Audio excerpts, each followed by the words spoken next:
نحمده ونصلي على رسوله الكريم اما بعد فاعوذ بالله من الشيطان الرجيم بسم الله الرحمن الرحيم رب اشرح لي صدري ويسر لي امري واحلل عقدة من لساني يفقهوا قولي. انشاءاللہ پہلے میں حدیث کو عربی میں اینڈ تک پڑھوں گی اور اس کے بعد ترجمہ اور اس کے بعد آپ کو کہلواؤں گی، پھر سنواؤں گی. ٹھیک؟ 24 نمبر حدیث ہے، 54 پیج. صحابہ کرام جب حدیث رسول صلی اللہ علیہ وسلم سنا کرتے تھے تو اتنی یکسوئی اور خاموشی ہوتی تھی کہ پرندے ان کے سروں پر آ کر بیٹھ جاتے تھے. تو مجھے امید ہے کہ کلاس کے ادب اور علم کے ادب اور احترام کا اسی طرح آپ خیال رکھیں گے تاکہ میکسیمم علم جذب ہو سکے. ٹھیک ہے انشاءاللہ، کیونکہ سیکھنے کا اصل مقصد ہوتا ہے کہ انسان عمل کر سکے. ایک ایک لفظ پر اپنی پینسل رکھ لیجئے تاکہ ایک ایک لفظ کا آپ مطالعہ کر سکے، کیونکہ یہ صرف درس یا لیکچر نہیں ہے، یہ تعلیم کی کلاس ہے. تو تعلیم میں لفظ کو سیکھنا مقصود ہوتا ہے، اس طرح سیکھنا کہ وہ انسان خود بھی اس کو کرنے کے قابل ہو جائے. الحدیث الرابع والعشرون یا عبادی انی حرمت الظلم علی نفسی عن ابی ذر الغفاری رضی اللہ عنہ عن النبی صلی اللہ علیہ وسلم فیما یرویہ عن ربہ تبارک وتعالی انہ قال یا عبادی انی حرمت الظلم علی نفسی وجعلته بینکم محرما فلا تظالموا یا عبادی کلکم ضال الا من ہدیتہ فاستہدونی اہدکم یا عبادی کلکم جائع الا من اطعمتہ فاستطعمونی اطعمکم یا عبادی کلکم عار الا من کسوتہ فاستکسونی اکسکم یا عبادی انکم تخطئون باللیل والنہار وانا اغفر الذنوب جميعا فاستغفرونی اغفر لکم یا عبادی انکم لن تبلغوا ضری فتضرونی ولن تبلغوا نفعی فتنفعونی یا عبادی لو ان اولکم وآخرکم وانسکم وجنکم كانوا على اتقى قلب رجل واحد منكم ما زاد ذلك في ملكي شيئا يا عبادي لو ان اولكم واخركم وانسكم وجنكم كانوا على افجر قلب رجل واحد منكم ما نقص ذلك من ملكي شيئا يا عبادي لو ان اولكم واخركم وانسكم وجنكم قاموا في صعيد واحد فسألوني فأعطيت كل واحد مسألته ما نقص ذلك مما عندي إلا كما ينقص المخيط إذا أدخل البحر يا عبادي إنما هي أعمالكم أحصيها لكم ثم أوفيكم إياها فمن وجد خيرا فليحمد الله ومن وجد غير ذلك فلا يلومن إلا نفسه. رواہ مسلم. ابو ذر غفاری رضی اللہ عنہ سے روایت ہے کہ نبی صلی اللہ علیہ وسلم اپنے رب تبارک و تعالی سے روایت کرتے ہیں کہ بے شک اللہ تعالیٰ فرماتا ہے، اے میرے بندو، میں نے اپنے اوپر ظلم کو حرام قرار دیا ہے اور میں نے تمہارے درمیان بھی ظلم کو حرام کر دیا ہے، تو تم ایک دوسرے پر ظلم نہ کرو. اے میرے بندو، تم سب گمراہ ہو سوائے اس کے جسے میں ہدایت دوں، بس تم مجھ سے ہدایت مانگو، میں تمہیں ہدایت دوں گا. اے میرے بندو، تم سب بھوکے ہو سوائے اس کے جسے میں کھلاؤں، تو تم مجھ سے کھانا مانگو، میں تمہیں کھانا کھلاؤں گا. اے میرے بندو، تم سب برہنہ ہو، ننگے ہو سوائے اس کے جسے میں لباس پہناؤں، تو تم مجھ سے لباس مانگو، میں تمہیں لباس پہناؤں گا. اے میرے بندو، تم سب دن رات گناہ کرتے ہو اور میں سارے گناہوں کو بخشتا ہوں، تو تم مجھ سے بخشش مانگو، میں تمہیں بخش دوں گا. اے میرے بندو، تم مجھے ہرگز نقصان نہیں پہنچا سکتے اور نہ ہی ہرگز مجھے نفع پہنچا سکتے ہو. اے میرے بندو، اگر تم سب اولین و آخرین اور جن و انس اس آدمی کے دل کی طرح ہو جاؤ جو سب سے زیادہ تقوی والا ہو، تو بھی تم میری سلطنت میں کچھ بھی اضافہ نہیں کر سکتے. اور اے میرے بندو، اگر تم سب اولین و آخرین اور جن و انس اس ایک آدمی کی طرح ہو جاؤ کہ جو سب سے زیادہ بدکار ہے تو پھر بھی تم میری سلطنت میں کچھ کمی نہیں کر سکتے۔ اے میرے بندو، اگر تم سب اولین و آخرین اور جن و انس ایک صاف چٹیل میدان میں کھڑے ہو کر مجھ سے مانگنے لگو اور میں ہر انسان کو جو وہ مجھ سے مانگے تو عطا کر دوں، تو پھر بھی میرے خزانوں میں کوئی کمی نہیں ہوگی مگر جتنی سمندر میں سوئی ڈال کر نکالنے سے آتی ہے۔ اے میرے بندو، یہ تمہارے اعمال ہیں کہ جنہیں میں تمہارے لیے شمار کر رہا ہوں، پھر میں تمہیں ان کا پورا پورا بدلہ دوں گا۔ تو جو آدمی بہتر بدلہ پائے وہ اللہ کا شکر ادا کرے، اور جو بہتر بدلہ نہ پائے تو وہ اپنے نفس ہی کو ملامت کرے۔ اب میں عربی پڑھوں گی اور آپ میرے پیچھے دہرائیں گے انشاءاللہ۔ عن ابی ذر الغفاری رضی اللہ عنہ عن النبی صلی اللہ علیہ وسلم فيما يرويه عن ربه تبارك وتعالى أنه قال يا عبادي إني حرمت الظلم على نفسي وجعلته بينكم محرما فلا تظالموا یا عبادی کلکم ضال الا من ہدیتہ فاستہدونی اہدکم یا عبادی کلکم جائع الا من اطعمتہ فاستطعمونی اطعمکم یا عبادی کلکم عار الا من کسوتہ فاستکسونی اکسکم یا عبادی انکم تخطئون باللیل والنہار وَأَنَا أَغْفِرُ الذُّنُوبَ جَمِيعًا فَاسْتَغْفِرُونِي أَغْفِرْ لَكُمْ يَا عِبَادِي إِنَّكُمْ لَن تَبْلُغُوا ضُرِّي فَتَضُرُّونِي وَلَن تَبْلُغُوا نَفْعِي فتنفعونی یا عبادی لو ان اولکم وآخرکم وانسکم وجنکم کانوا علی اتقى قلب رجل واحد منکم ما زاد ذلك فی ملکی شیئا یا عبادی لو ان اولکم وآخرکم وانسکم وجنکم کانوا علی افجر قلب رجل واحد منکم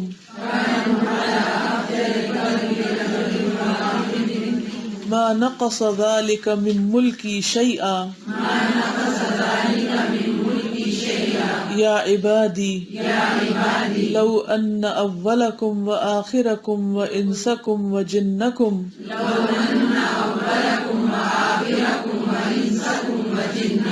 قاموا فی سعید واحد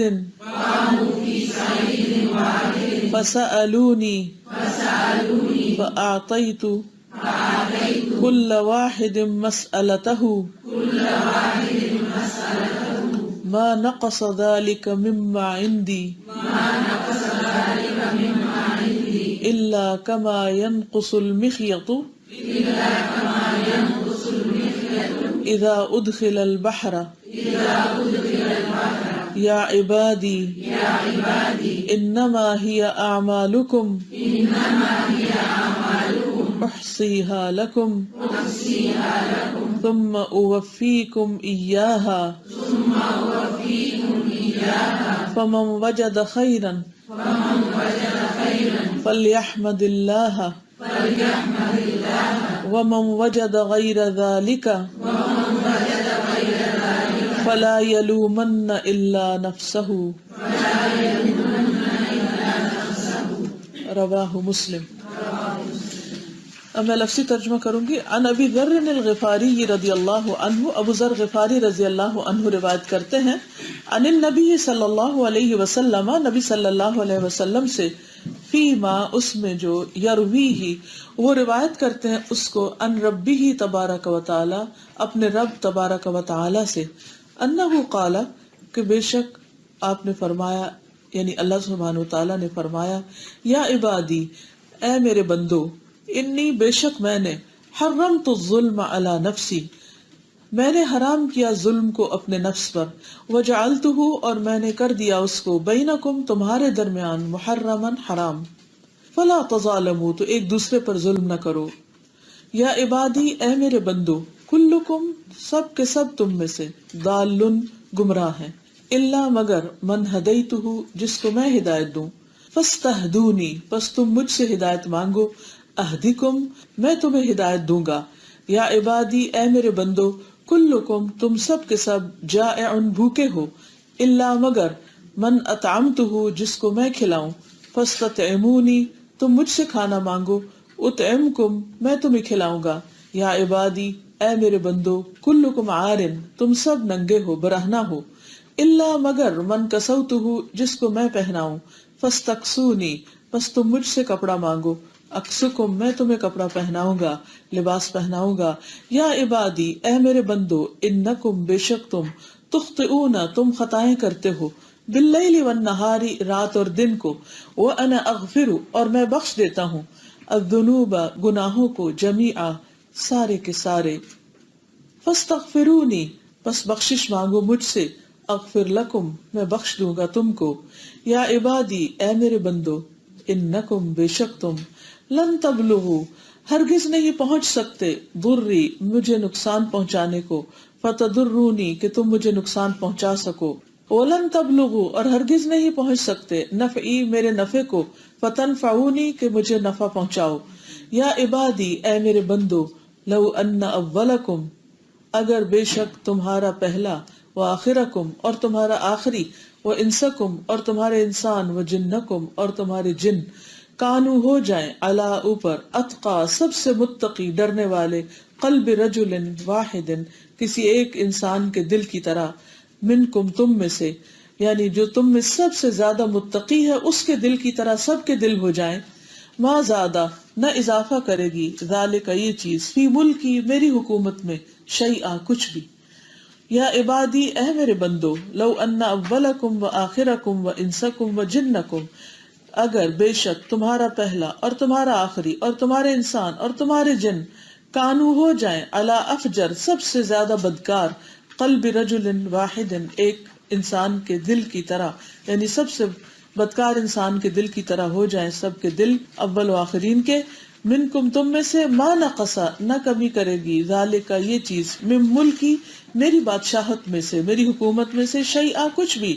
یا عبادی اے میرے بندو، لو ان اولکم وآخرکم اگر بے شک تمہارا پہلا اور آخری، وانسکم وجنکم اور تمہارا انس اور جن، قامو کھڑے ہو جائیں، فی صعید واحد ایک میدان میں، فسألونی پھر وہ سب مجھ سے مانگے، فآتیت پھر میں دے دوں، کل واحد ہر ایک کو، مسألتہ اس کی مانگی ہوئی چیز، ما نقص ذالک نہ کمی کرے گی یہ، مما اس میں سے، اندی جو میرے پاس ہے، یعنی جو میری پوزیشن میں ہے، الا مگر، کما جتنا کہ، ینقص کمی کرتی ہے، المخیط سوئی، اذا جب ادخلا داخل کی جاتی ہے، البحر سمندر میں. یا عبادی اے میرے بندو، انما بے شک، یہ اعمالکم وہ تمہارے اعمال ہیں، احصیھا لکم میں انہیں شمار کرتا ہوں تمہارے لیے، ثم اوفیکم ایاھا پھر میں پورا پورا دیتا ہوں تم کو انہیں. فمن وجد خیرا تو جو کوئی پائے بھلائی، فلیحمد اللہ تو چاہیے کہ تعریف کرے اللہ کی، ومن وجد غیر ذالک تو جو پائے اس کے علاوہ کوئی چیز، فلا یلومن الا نفسہ تو ہرگز نہ ملامت کرے مگر اپنے آپ کو ہی. تحریم الظلم عن أبي ذر الغفاري رضي الله عنه عن النبي صلى الله عليه وسلم فيما يرويه عن ربه عز وجل أنه قال: يا عبادي إني حرمت الظلم على نفسي وجعلته بينكم محرما فلا تظالموا يا عبادي كلكم ضال إلا من هديته فاستهدون أهدكم يا عبادي كلكم جائع إلا من أطعمته فاستطعموني أطعمكم يا عبادي كلكم عار إلا من كسوته فاستكسون أكسكم يا عبادي إنكم تخطئون بالليل والنهار وأنا أغفر الذنوب جميعا فاستغفروني أغفر لكم يا عبادي إنكم لن تبلغوا ضري فتضروني ولن تبلغوا نفعي فتنفعوني يا عبادي لو أن أولكم وآخركم وإنسكم وجنكم كانوا على أتقى قلب رجل واحد منكم ما زاد ذلك في ملكي شيئا يا عبادي لو أن أولكم وآخركم وإنسكم وجنكم كانوا على أفجر قلب رجل واحد منكم ما نقص ذلك من ملكي شيئا يا عبادي لو أن أولكم وآخركم وإنسكم وجنكم قاموا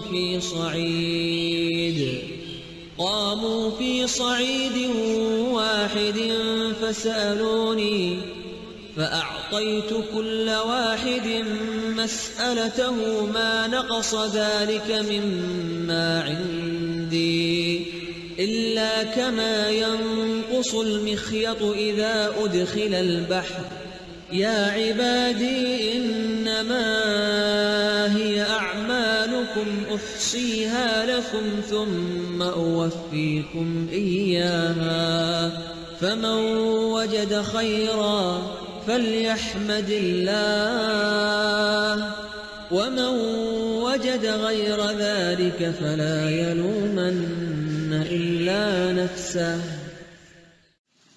اس وقت جو حدیث آپ کے سامنے ہے اس کو حدیث قدسی کہتے ہیں، یعنی جس کی نسبت اللہ سبحانہ وتعالیٰ کی طرف. جیسا کہ آپ دیکھ رہے ہیں کہ ان النبی صلی اللہ علیہ وسلم فیما یرویہ عن ربہ، نبی صلی اللہ علیہ وسلم سے روایت ہے اس میں جو وہ روایت کرتے ہیں اپنے رب سے. فیما یرویہ عن ربہ، روایت کا مطلب ہے نقل کرنا، ٹرانسمٹ کرنا، آگے بیان کرنا. کس سے روایت کر رہے ہیں؟ اللہ سبحانہ وتعالیٰ سے. کون روایت کر رہا ہے؟ رسول اللہ صلی اللہ علیہ وسلم. تو حدیث قدسی وہ ہوتی ہے جس کو نبی صلی اللہ علیہ وسلم اپنے رب سے روایت کرتے ہیں. نبی صلی اللہ علیہ وسلم اس کو پہنچانے والے ہیں. بات اللہ سبحانہ وتعالیٰ کی ہے لیکن پہنچا آپ رہے ہیں. ایسی حدیث جس کو اللہ سبحانہ وتعالیٰ کی طرف منسوب کیا جائے اس کو حدیث قدسی کہتے ہیں. یاد رکھیے کہ یہ قرآن کا حصہ نہیں ہوتی. خواہ یہ اللہ تعالیٰ کا کلام ہے جو نبی صلی اللہ علیہ وسلم نے روایت کیا، لیکن یہ قرآن مجید کا حصہ نہیں، اس کو حدیث ہی کہا جاتا ہے. اس بارے میں اختلاف ہے کہ کیا یہ الفاظ بھی اللہ سبحانہ وتعالیٰ کے ہیں یا صرف معنی ہے. تو اس میں دو طرح کے اوپینین پائے گئے ہیں. بعض کہتے ہیں کہ یہ الفاظ اللہ سبحانہ وتعالیٰ ہی کے ہیں اور بعض کہتے ہیں کہ یہ معنی کے ساتھ روایت کیا گیا ہے، یعنی ہو بہو الفاظ وہ نہیں ہیں، وہ بات آپ نے اپنے الفاظ میں، یعنی نبی صلی اللہ علیہ وسلم نے اپنے الفاظ میں روایت کی ہے. بات اللہ تعالیٰ کی ہے لیکن الفاظ کا انتخاب نبی صلی اللہ علیہ وسلم کا ہے. چونکہ خود نبی صلی اللہ علیہ وسلم سے اس بارے میں کوئی بات ہمیں پتہ نہیں چلتی، نہ ہی صحابہ نے ایسا کوئی سوال ان سے کیا اور نہ ہی اس کی تحقیق کی کہ یہ الفاظ بھی اللہ تعالیٰ کے ہیں یا صرف بات اللہ تعالیٰ کی ہے. تو اس لیے اس معاملے میں بہت زیادہ کھود کرید کرنے کا فائدہ بھی کچھ نہیں.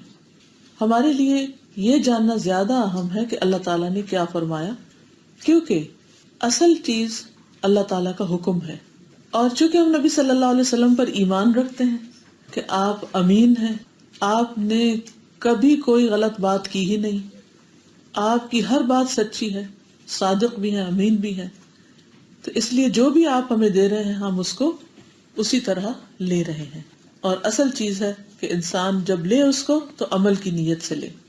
لیکن یہ بات یاد رہے کہ کوئی بھی حدیث جو ہوتی ہے جس کو ہم حدیث کہتے ہیں وہ آپ کے اپنے دل کی باتیں نہیں ہوتی، وہ اللہ سبحانہ وتعالیٰ کی طرف سے بطور وحی آپ کو ملتی.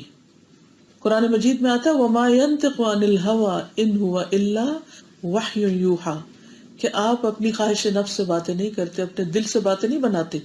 جو بھی تعلیم آپ دیتے ہیں وہ وحی کے ذریعے آپ کو ملتی ہے. إِنْ هُوَ إِلَّا وَحْيٌ يُوحَىٰ، تو یہاں پر وَمَا يَنْطِقُ نطق یعنی آپ کی باتوں کی طرف اشارہ ہے. پھر آپ دیکھیے کہ چونکہ اللہ سبحانہ وتعالیٰ کا کلام ہے اور ہم یہ ایمان رکھتے ہیں کہ قرآن مجید بھی اللہ تعالیٰ کا کلام ہے، تو پھر دونوں میں فرق کیا ہے؟ دونوں کا فرق اچھی طرح پتہ ہونا چاہیے. پہلا فرق یہ ہے کہ حدیث قدسی کی تلاوت کے ساتھ اللہ تعالیٰ کی عبادت نہیں کی جاتی. تلاوت ایک عبادت بھی ہے نا، تو کوئی یہ نہیں کہہ سکتا کہ اچھا آج میں سورۃ الفلق پڑھنے کی بجائے حدیث قدسی پڑھ لیتی ہوں، اس کی تلاوت کر لیتی ہوں تاکہ مجھے ہر حرف کے بدلے 10 نیکیاں مل جائیں. تو حدیث قدسی پڑھنے پر وہ اجر نہیں ملے گا جو سورۃ اخلاص کے پڑھنے پہ ملے گا. واضح؟ ٹھیک ہے. قرآن مجید کی تلاوت بغرض عبادت بھی کی جاتی ہے. حدیث کو اگرچہ قرات کے سٹائل میں پڑھا بھی جائے جیسے ہم سناتے ہیں اور یہ قاری غامدی کی آواز میں، تو انہوں نے ایک ریسیٹیشن کے انداز میں حدیثوں کو پڑھا ہے، تو سکھانے کی غرض سے، بات کو خوبصورت انداز میں پہنچانے کی غرض سے اس سٹائل میں پڑھنے میں حرج کوئی نہیں. لیکن یہ سوچ کے نہ سنا اور پڑھا جائے کہ اس طرح پڑھنے سے اتنا ثواب ملے گا جیسے قرآن پڑھنے سے ثواب ملتا ہے، یا یہ بھی قرآن کی تلاوت کی طرح تلاوت ہے. اس کو تلاوت نہیں کہا جائے گا، تلاوت قرآن ہی کی ہے. پھر یہ کہ قرآن مجید کے بارے میں اللہ سبحانہ وتعالیٰ نے چیلنج کیا ہے کہ اگر کوئی یہ کہتا ہے کہ قرآن اللہ کی کتاب نہیں، اللہ کا کلام نہیں، تو اس جیسی کوئی ایک آیت بنا کے دکھائے. لیکن حدیث قدسی کے بارے میں ایسا کوئی چیلنج نہیں. ایک فرق یہ بھی ہے کہ قرآن مجید اللہ تعالیٰ کی طرف سے محفوظ ہے. اِنَّا نَحْنُ نَزَّلْنَا الذِّكْرَ وَإِنَّا لَهُ لَحَافِظُونَ. لیکن حدیث قدسی کے بارے میں ایسا کوئی دعویٰ نہیں کیا گیا. احادیث قدسیہ میں بعض تو صحیح حدیثیں ہیں، بعض حسن کے درجے پر بھی ہیں اور بعض ضعیف بلکہ موضوع بھی ہیں، یعنی لوگوں نے بعد میں خود بھی گھڑ لی اور اللہ تعالیٰ کی طرف منسوب کر دیا. حالانکہ اس سے بڑا کوئی جرم ہی نہیں کہ کوئی شخص اپنی بات کو اللہ کی بات کہہ کے بیان کرے. پھر اسی طرح یہ ہے کہ نماز میں ہم قرآن مجید کی تلاوت تو کرتے ہیں، حدیث قدسی نہیں پڑھی جائے گی کسی صورت کی جگہ پر نماز کے اندر بھی. یعنی قرآن مجید کا کچھ حصہ نماز میں پڑھنا لازم ہوتا ہے. کب؟ سورۃ فاتحہ کے بعد. تو اب اگر کوئی یہ کہے کہ مجھے کوئی سورت یاد نہیں، چلو میں حدیث قدسی پڑھ کے، کیونکہ بھی تو اللہ کا کلام ہے، تو میں اپنی نماز پڑھ لوں، تو ایسا نہیں کیا جا سکتا. دوسری طرف یہ ہے کہ یہ بات تو اللہ ہی کی طرف سے اور باقی باتیں بھی اللہ کی طرف سے ہیں، لیکن کچھ باتوں کی اہمیت اس طرح ہوتی ہے کہ وہ ڈائریکٹ کلام کے طور پر بات لائی جاتی ہے.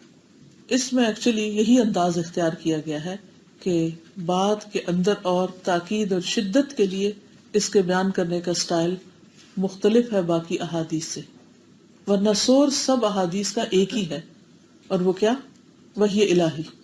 بہت سے مواقع پر ہم دیکھتے ہیں کہ جب نبی صلی اللہ علیہ وسلم سے سوال کیا گیا تو آپ نے ایک جواب دیا اور پھر تھوڑی دیر کے بعد وہی اس مجلس میں اس کی کریکشن کرا دی. مثلاً ایک عورت آتی ہے اور وہ پوچھتی ہے یا رسول اللہ صلی اللہ علیہ وسلم کہ میرا ہسبینڈ مجھے مارتا ہے، کیا میں بھی اس کو مار سکتی ہوں؟ تو آپ نے فرمایا ہاں، عدل کا تقاضا یہی ہے. لیکن تھوڑی دیر کے بعد جبریل نے آ کر کہا کہ نہیں، عورت کو اجازت نہیں، عورت نہیں مار سکتی، تو آپ نے اس کو منع کر دیا.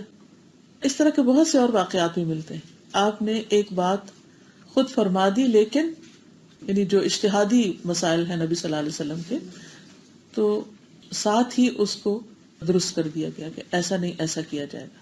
اور جہاں پر وہ بات اللہ سبحانہ وتعالیٰ کے حکم کے موافق تھی، اس بات کو ویسا ہی چھوڑ دیا گیا. تو بہرحال ہم حدیث کے اب کانٹینٹ کی طرف آتے ہیں. سب سے پہلے ہے کہ اللہ سبحانہ وتعالیٰ کیا فرماتے ہیں، انی حرمت الظلم علی نفسی وجعلتہ بینکم محرما فلا تظالموا، کہ میں نے ظلم کو اپنے اوپر حرام قرار دیا ہے. کس نے؟ اللہ تعالیٰ نے. یعنی میں نے ظلم کو روک دیا ہے باوجود اس کے کہ میں اس پر قادر ہوں. یعنی اللہ تعالیٰ چاہے تو جس پر ان کی مرضی ہو ظلم کرے، لیکن قدرت کے باوجود وہ نہیں کرتے. اللہ تعالیٰ نے اپنے اوپر ظلم حرام کر رکھا ہے.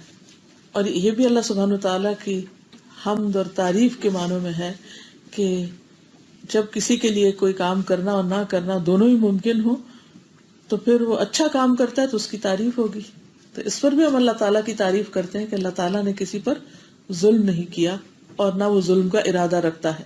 قرآن مجید میں آتا ہے وَلَا يَظْلِمُ رَبُّكَ أَحَدًا، تیرا رب کسی پر بھی ظلم نہیں کرتا. وہ ظلم کرتا ہی نہیں، وہ ظلم کرتا ہی نہیں. اس بات کو اگر ہم سمجھ جائیں تو اللہ تعالیٰ کا ہر فیصلہ قبول کرنے میں ہمارے لیے کتنی آسانی ہو جائے. کیونکہ بہت دفعہ ہم یہ کہتے ہیں نا کہ ہمارے ساتھ اچھا نہیں ہوا، میرے ساتھ ایسا کیوں ہو گیا، تو وہ کیوں ختم ہو جائے گا. یہ اطمینان ہوگا کہ جو بھی ہوا بہتر ہوا، یہی میرے حق میں بہتر ہے، اسی میں میرا فائدہ ہے. اور جب کوئی شخص یہ سمجھتا ہے کہ ہر چیز جو بھی ہوئی ہے وہ اللہ کا ظلم نہیں، عدل ہے یا رحمت ہے یا اس میں بھی خیر ہے اور میں نہیں اس کو سمجھ رہا، تو اس سے زندگی میں بے پناہ اطمینان آ جاتا ہے، سکون آ جاتا ہے، انسان ریلیکس ہو جاتا ہے. اس میں بھی خیر ہے، اس میں بھلائی. تو یاد رکھیے اللہ تعالیٰ کسی پر ظلم نہیں کرتا. نہ صرف یہ کہ ظلم نہیں کرتا بلکہ فرمایا وَجَعَلْتُهُ بَيْنَكُمْ مُحَرَّمًا، میں نے بندوں کے درمیان بھی اس کو حرام کر دیا ہے کہ تم بھی نہ کرو. اللہ تعالیٰ کو پسند ہی نہیں ظلم کرنا، نہ اپنے لیے نہ بندوں کے لیے. فَلَا تَظَالَمُوا، تو ظلم نہ کرو. کیوں؟ اس لیے کہ ظلم حرام ہے. ظلم حرام ہے، ظلم کی اجازت نہیں. تو ظلم دو طرح کا ہوتا ہے. ایک ہوتا ہے انسان کا اپنی جان پہ ظلم کرنا، اور ایک ہوتا ہے دوسروں پر ظلم کرنا.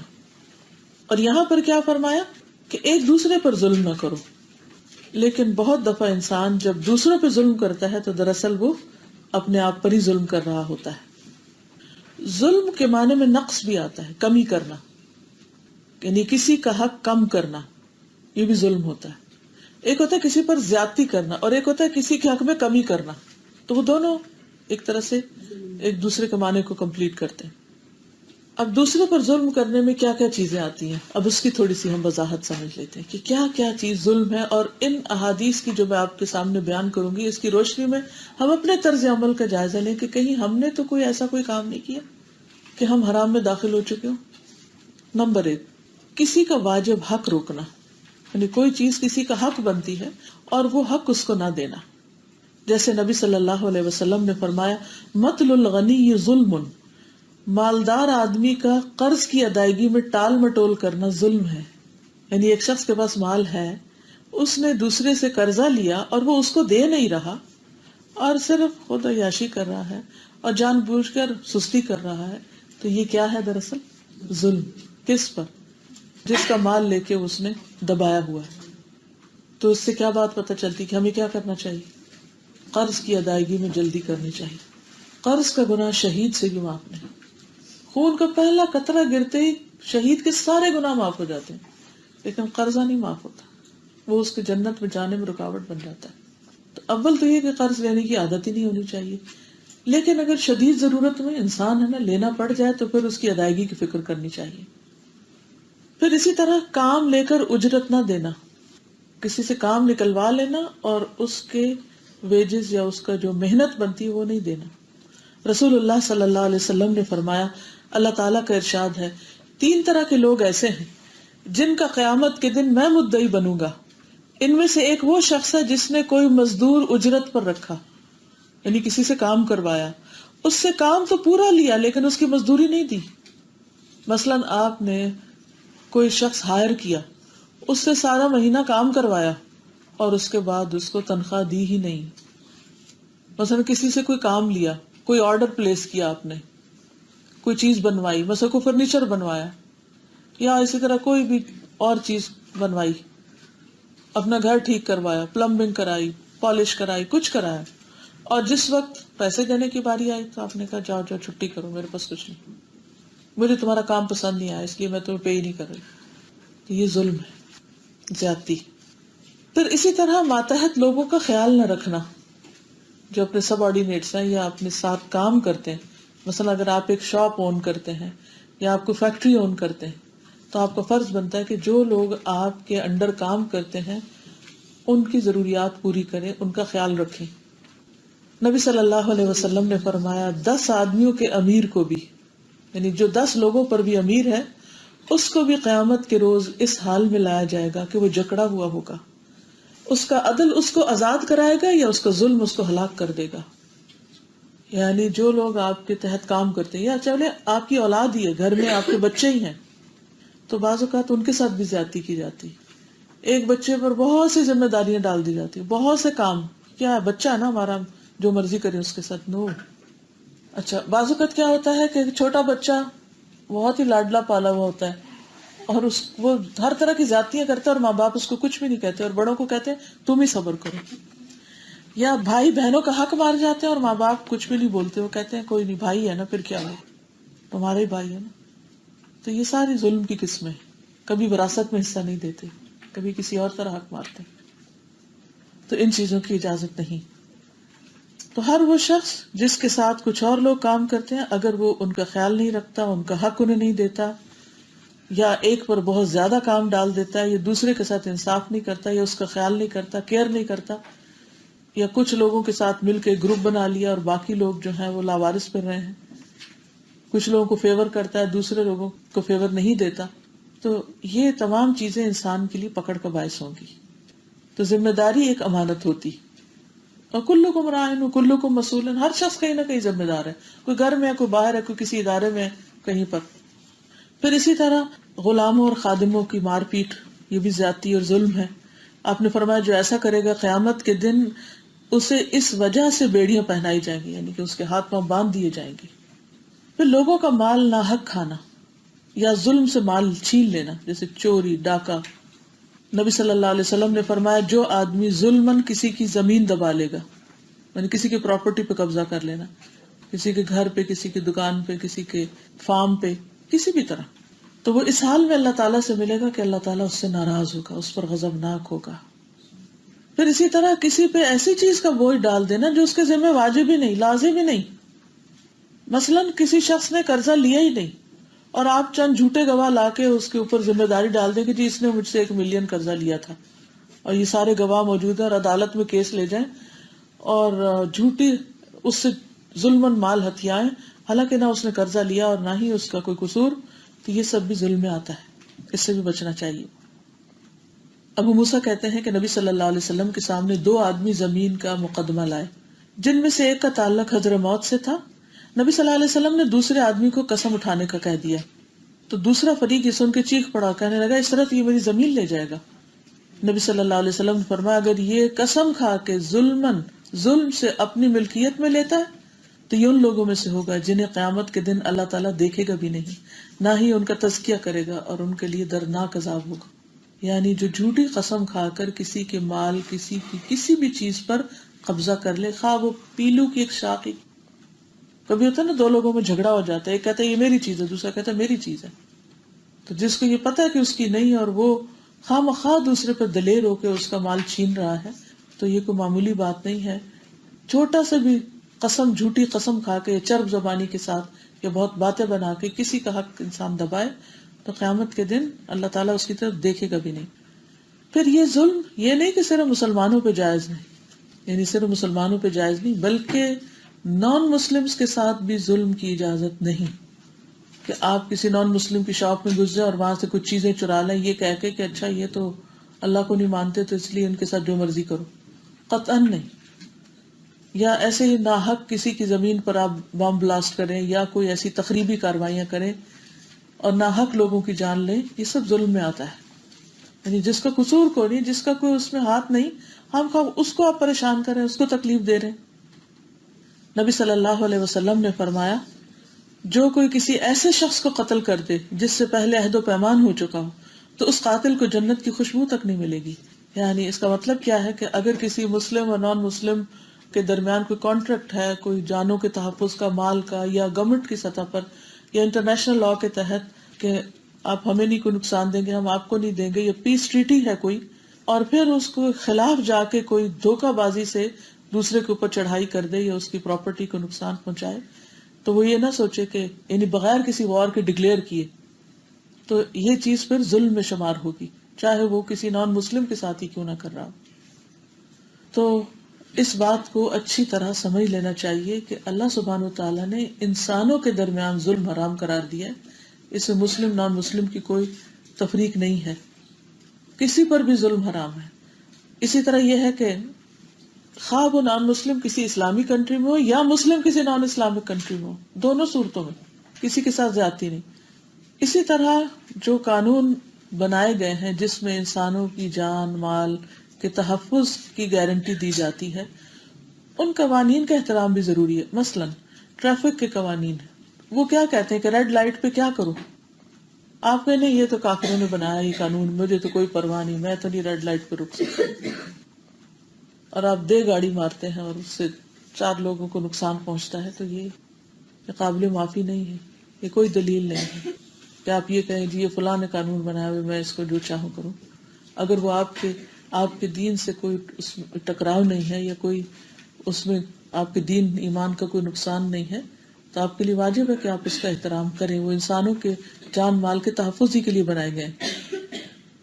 اسی طرح کسی کی گاڑی پہ حملہ کرنا، کسی کی مال متاع کو جلا دینا، کسی کی پراپرٹی کو تباہ کرنا، یہ سب چیزیں خیانت میں آتی ہیں اور ظلم میں آتی ہیں. اور ایک اور جرم یہ ہے کہ اس سے اسلام کی شکل بگاڑی جاتی ہے، اسلام کا غلط امپریشن لوگوں پر پڑتا ہے، مسلمانوں کا غلط امپریشن پڑتا ہے. اسلام اس کی اجازت نہیں دیتا. پھر یہ ہے کہ مسلمان نہ ظلم کرتا ہے نہ ظلم ہونے دیتا ہے. یعنی ظلم کی اجازت دے دینا لوگوں کو کہ وہ ظلم کرتے رہے، یہ بھی ظلم ہے.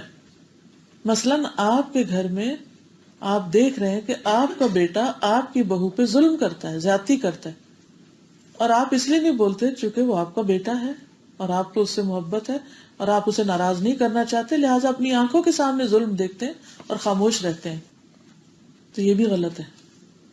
آپ کا بھائی آپ کی بھابھی پر ظلم کرتا ہے، یا آپ کا شوہر اپنے بچوں میں سے کسی پہ ظلم کر رہا ہے اور آپ اس کے ساتھ دے رہے ہیں، یہ بھی درست. کسی ظالم کا ساتھ نہیں دینا چاہیے، چاہے وہ رشتہ دار ہو، چاہے وہ ماں اور باپ ہی کیوں نہ ہو.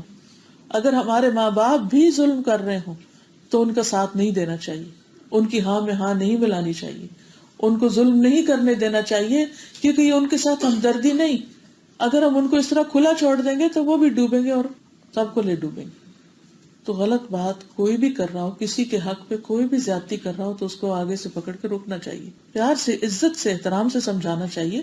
وہ عزت احترام اپنی جگہ، مگر ظلم نہیں کرنے دینا چاہیے. بعض اوقات دیکھتے ہیں نا کہ پیرنٹس کسی ایک بچے کی طرف سارا جھک جاتے ہیں، ساری بھلائیاں اسی کو دیتے ہیں اور دوسرے بچے دیکھتے رہ جاتے ہیں کیونکہ انہوں نے کسی خاص موقع پر ان کی ہاں میں ہاں نہیں ملائی ہوتی یا ان کے ساتھ اچھا سلوک نہیں کیا ہوتا، تو وہ اس کا گرج لے کر، کیونکہ انسان ہے نا، ہیومن بینگز ہے. ماں باپ ہونے کا مطلب یہ تھوڑی ہوتا ہے کہ کوئی فرشتہ بن گیا، ایک بہت پائس ہو گیا. ایسی صورت میں بھی فرض بنتا ہے امر بالمعروف اور نہی عن المنکر کا کہ آپ ایسا نہ کریں. بعض اوقات ماں باپ یک طرفہ ڈیسیژن لے لیتے، نہیں اس بچے نے بہت خدمت کی ہے لہٰذا میں اپنی ساری پراپرٹی اسی کے نام لکھ کے جا رہا ہوں. نو وے، اس کی اجازت نہیں ہے، کیونکہ قیامت کے دن لن تنفعکم ارحامکم، تمہارے رشتے رحم کام نہیں آئیں گے، فائدہ نہیں دیں گے، کچھ نہیں حاصل ہوگا. تو خواہ مخواہ کا فیورٹزم اور طرفداری مال کی تقسیم میں یا کسی بھی طرح کے بینیفٹس میں، یہ درست نہیں. ہاں یہ الگ بات ہے، obviously جو آپ سے زیادہ محبت کرتا ہے، آپ کی کیئر کرتا ہے، آپ کے دل میں اس کی محبت زیادہ ہے.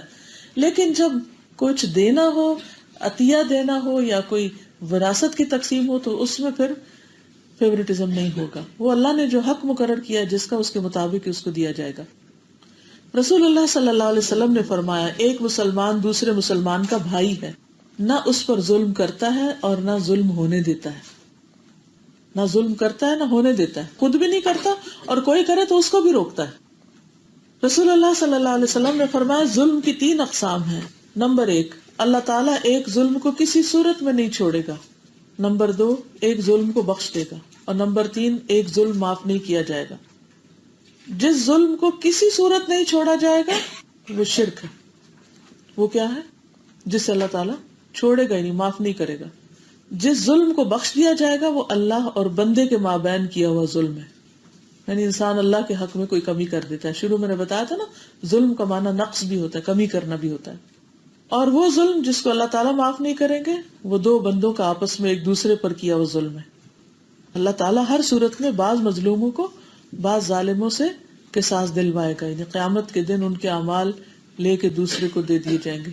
ظالم کے نیک اعمال مظلوم کو دے دیے جائیں گے، اور اگر پھر بھی حق باقی ہے تو مظلوم کے گناہ ظالم کے پلے میں ڈال دیے جائیں گے. تو اتنی بات سمجھ آ گئی ہے نا کہ نمبر 1، اللہ تعالیٰ نے ظلم کو حرام قرار دیا. اللہ تعالیٰ خود بھی ظلم نہیں کرتے اور وہ بندوں کے لیے بھی پسند نہیں کرتے، اس لیے حکم دیا کہ آپس میں ظلم نہ کرو. اور آپس سے مراد تمام انسان ہے، صرف مسلم کا مسلم کے ساتھ نہیں یا رشتہ دار کا رشتہ دار کے ساتھ نہیں. کہیں بھی 2 انسانوں کے درمیان کوئی ڈیلنگ ہوگی، لین دین ہوگا تو فیئر جسٹس کی بنیاد پر ہوگا. دوسرے یہ ہے کہ ظلم اللہ اور بندے کے درمیان بھی ہوتا ہے اور باہم بندوں کے درمیان بھی ہوتا ہے. اللہ اور بندے کے درمیان ایک ظلم اللہ تعالیٰ معاف نہیں کریں گے اور وہ شرک ہے. اور باقی جو عبادت میں کوئی کمی کوتاہی ہو گئی ہے، کوئی اور حق اللہ تعالیٰ کا نہیں دے سکے، وہ عبادت کا حق نہیں ادا کر سکے، حمد و ثنا کا نہیں کر سکے، تعظیم کا نہیں کر سکے، تو اس میں اللہ سبحانہ و تعالیٰ معاف کر دیں گے جس کو چاہیں گے. لیکن جو بندے بندوں پر ظلم کرتے ہیں تو ان کا بدلہ دلوائے دے گا. ہاں، اگر اللہ تعالیٰ سے انسان دعا کرتا ہے کہ اللہ تعالیٰ اس کو بھی معاف کر دے جس پر میں نے ظلم کیا اور مجھے بھی معاف کر دے، تو ایسی صورت میں اللہ تعالیٰ چاہے تو قیامت کے دن مظلوم کو اپنی جناب سے کچھ دے دے اور اس ظالم کو اپنے فضل سے معاف فرما دے. ورنہ اگر توبہ نہیں کی تو پھر اپنی نیکیاں دینی پڑیں گی. تو اس لیے انسان کو ہوشیار رہنا چاہیے. پھر اسی طرح یہ ہے کہ خاندان کے اندر ہو یا معاشرے کے اندر کہیں پر بھی ظلم نہیں روا ہونا چاہیے، مال میں، جان میں، عزت آبرو میں، کسی بھی صورت. کیونکہ ظلم کے اندر نقصان ہی نقصان ہے، نقصان ہی نقصان. سب سے پہلی بات یہ کہ اللہ سبحانہ تعالیٰ کی محبت سے انسان محروم ہو جاتا ہے. ظالم محبت الہی سے محروم ہے. قرآن مجید میں اللہ تعالیٰ فرماتے ہیں، آل عمران 57، واللہ لا يحب الظالمین. اللہ تعالیٰ ظالموں سے محبت نہیں رکھتا، ظالم کامیاب نہیں ہوں گے. الانعام 21، انہ لا یفلح الظالمون. یقیناً ظالم فلاح نہیں پا سکتے. دردناک عذاب، ان الظالمین لہم عذاب علیم. سورۃ ابراہیم 22. ظالموں کے لیے یقیناً دردناک عذاب ہے. اللہ کی لعنت اور برا گھر. سورۃ غافر 52، یوم لا ينفع الظالمین معذرتهم ولہم اللعنت ولہم سوء الدار. جس دن ظالموں کو ان کی معذرت کچھ بھی فائدہ نہ دے گی اور ان کے لیے لعنت ہے اور برا گھر. یعنی قیامت کے دن وہ اللہ کی رحمت سے محروم ہو جائیں گے. اور برا گھر کون سا؟ جہنم، وہاں جا پڑیں گے. پھر ایک اور بات جس سے ڈرنا چاہیے وہ یہ کہ ظالم کی پکڑ اچانک ہوتی. اللہ تعالیٰ ظالم کو مہلت دیتا رہتا، شاید یہ پلٹ آئے، شاید توبہ کر لے، شاید چھوڑ دے. لیکن جب وہ ظلم کرتا چلا جاتا ہے تو ایک وقت آتا ہے کہ پھر اچانک اس کو دبوچ لیا جاتا ہے اور پھر وہ کچھ بھی نہیں کر سکتا. جیسے کوئی مثال یاد کریں، جیسے مختلف قوموں کی پکڑ ہوئی. اس کے علاوہ جیسے فرعون کتنا بڑا ظالم تھا، اچانک کیسے ان کے اوپر مار پڑی، انہیں ہوش ہی نہ آئی. حدیث میں آتا ہے اللہ تعالیٰ ظالم کو دنیا میں مہلت دیتا رہتا ہے لیکن جب پکڑتا ہے تو پھر نہیں چھوڑتا. پھر آپ نے اس آیت کی تلاوت کی، وَكَذَلِكَ أَخْذُ رَبِّكَ إِذَا أَخَذَ الْقُرَى وَهِيَ ظَالِمَةٌ إِنَّ أَخْذَهُ أَلِيمٌ شَدِيدٌ. کیا معنی ہے اس کا؟ تیرے پروردگار کی پکڑ اسی طرح ہے جب وہ بستی والوں کو پکڑتا ہے جو اپنے اوپر ظلم کرتے رہتے ہیں تو بے شک اس کی پکڑ بڑی تکلیف دینے والی اور بڑی ہی سخت ہے، بہت سخت پکڑ ہے اس کی. پھر ظلم قیامت کے دن اندھیروں کا باعث بھی ہوگا، یعنی اندھیرا ہی اندھیرا ہوگا ہر طرف.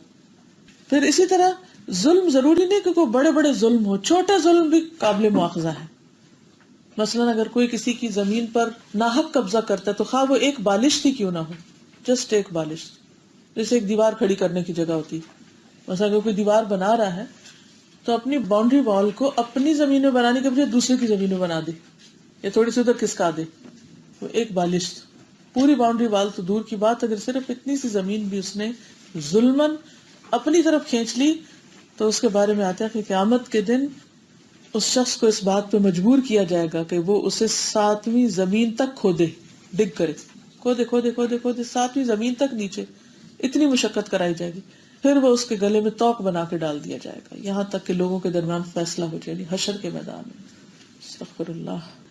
تو ہو سکتا ہے اس کے نام اعمال میں اور بہت سی نیکیاں ہوں جس کی وجہ سے آخر میں جنت میں جانے کا فیصلہ ہو جائے، لیکن اس ظلم کی وجہ سے وہ اتنی بڑی بلا اپنے گلے میں لے کے لٹکائے پھرے گا.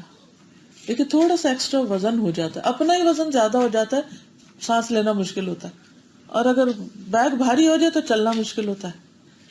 سردیوں میں کپڑے زیادہ پہن لیں تو زندگی عذاب بن جاتی. کہاں یہ کہ 7 زمینوں کا توق گلے میں لٹکا کے پھر انسان، اور وہ زمین کہاں گئی جو کسی کی ہتھیائی تھی، وہ تو مر کے وہیں چھوڑا ہے، تو اپنے تو کسی کام نہ آئی، صرف چند سال کے لیے، اور صرف لالچ کی بنیاد پر کسی کا حصہ مار لے انسان. اس لیے انسان کو چھوٹے چھوٹے ظلم سے بھی بچنا چاہیے. اور کہاں یہ کہ انسان بہن بھائیوں کی زمین پہ ناجائز قبضہ کر کے بیٹھا ہوا ہو اور عورتوں کو حصہ ہی نہ دے اس میں سے، اور اپنے ہاتھ سے لکھ دے. اسی لیے حدیث میں آتا ہے نا کہ ایک شخص ساری زندگی نیک کام کرتا ہے، انتہائی عبادت گزار، مرتے وقت وصیت غلط لکھ جاتا ہے، وراثت کی تقسیم میں ظلم کر جاتا ہے، پوری زندگی کی عبادت برباد ہو جاتی ہے، اور انسان اپنے جہنم کا ایندھن اکٹھا کر کے جاتا ہے. لیکن اس کے باوجود کتنا ظلم ہو رہا ہے یہ لوگوں کے اوپر. اور عموماً معاملات میں ہی ظلم ہوتا ہے، لین دین میں ہی ظلم ہوتا ہے نا، کہ جب کسی کے حصے بنا کر کسی کا حق اس کو دینا ہوتا ہے تو اس میں انسان پرواہ نہیں کرتا. رسول اللہ صلی اللہ علیہ وسلم نے فرمایا قیامت کے دن ایک ایسا آدمی آئے گا جسے یہ امید ہوگی کہ وہ اپنی نیکیوں کے بلبوتے پر نجات پا جائے گا. یہ بہت بڑا نیک انسان تھا، بڑا عبادت گزار تھا. تو اس سے کیا ہوگا، اس نے جن جن پر ظلم کیا ہوگا وہ آ کر اس کی نیکیاں لیتے رہیں گے حتیٰ کہ اس کی نیکیاں ختم ہو جائیں گی.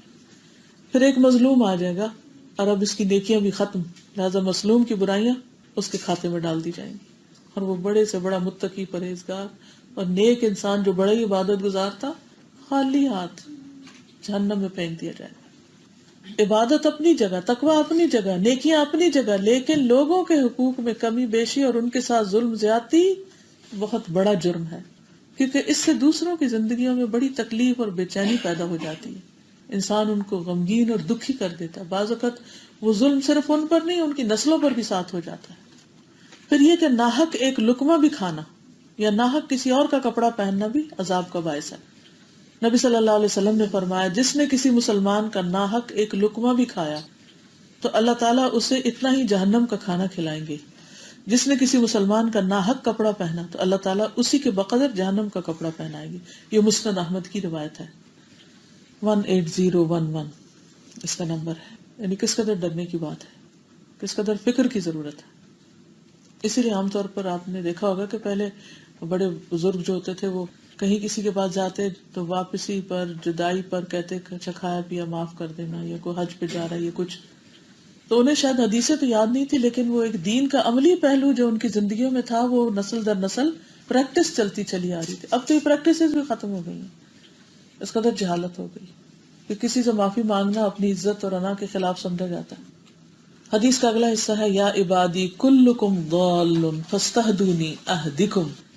اے میرے بندو تم سب کے سب بھٹکے ہوئے ہو، یعنی صراط مستقیم سے ہٹے ہوئے، الا من ہدیتہ، مگر جس کو میں نے ہدایت دی، یعنی جس کو میں نے علم دیا، جس کو میں نے توفیق دی، یعنی علم بھی دیا اور عمل کی توفیق بھی دی.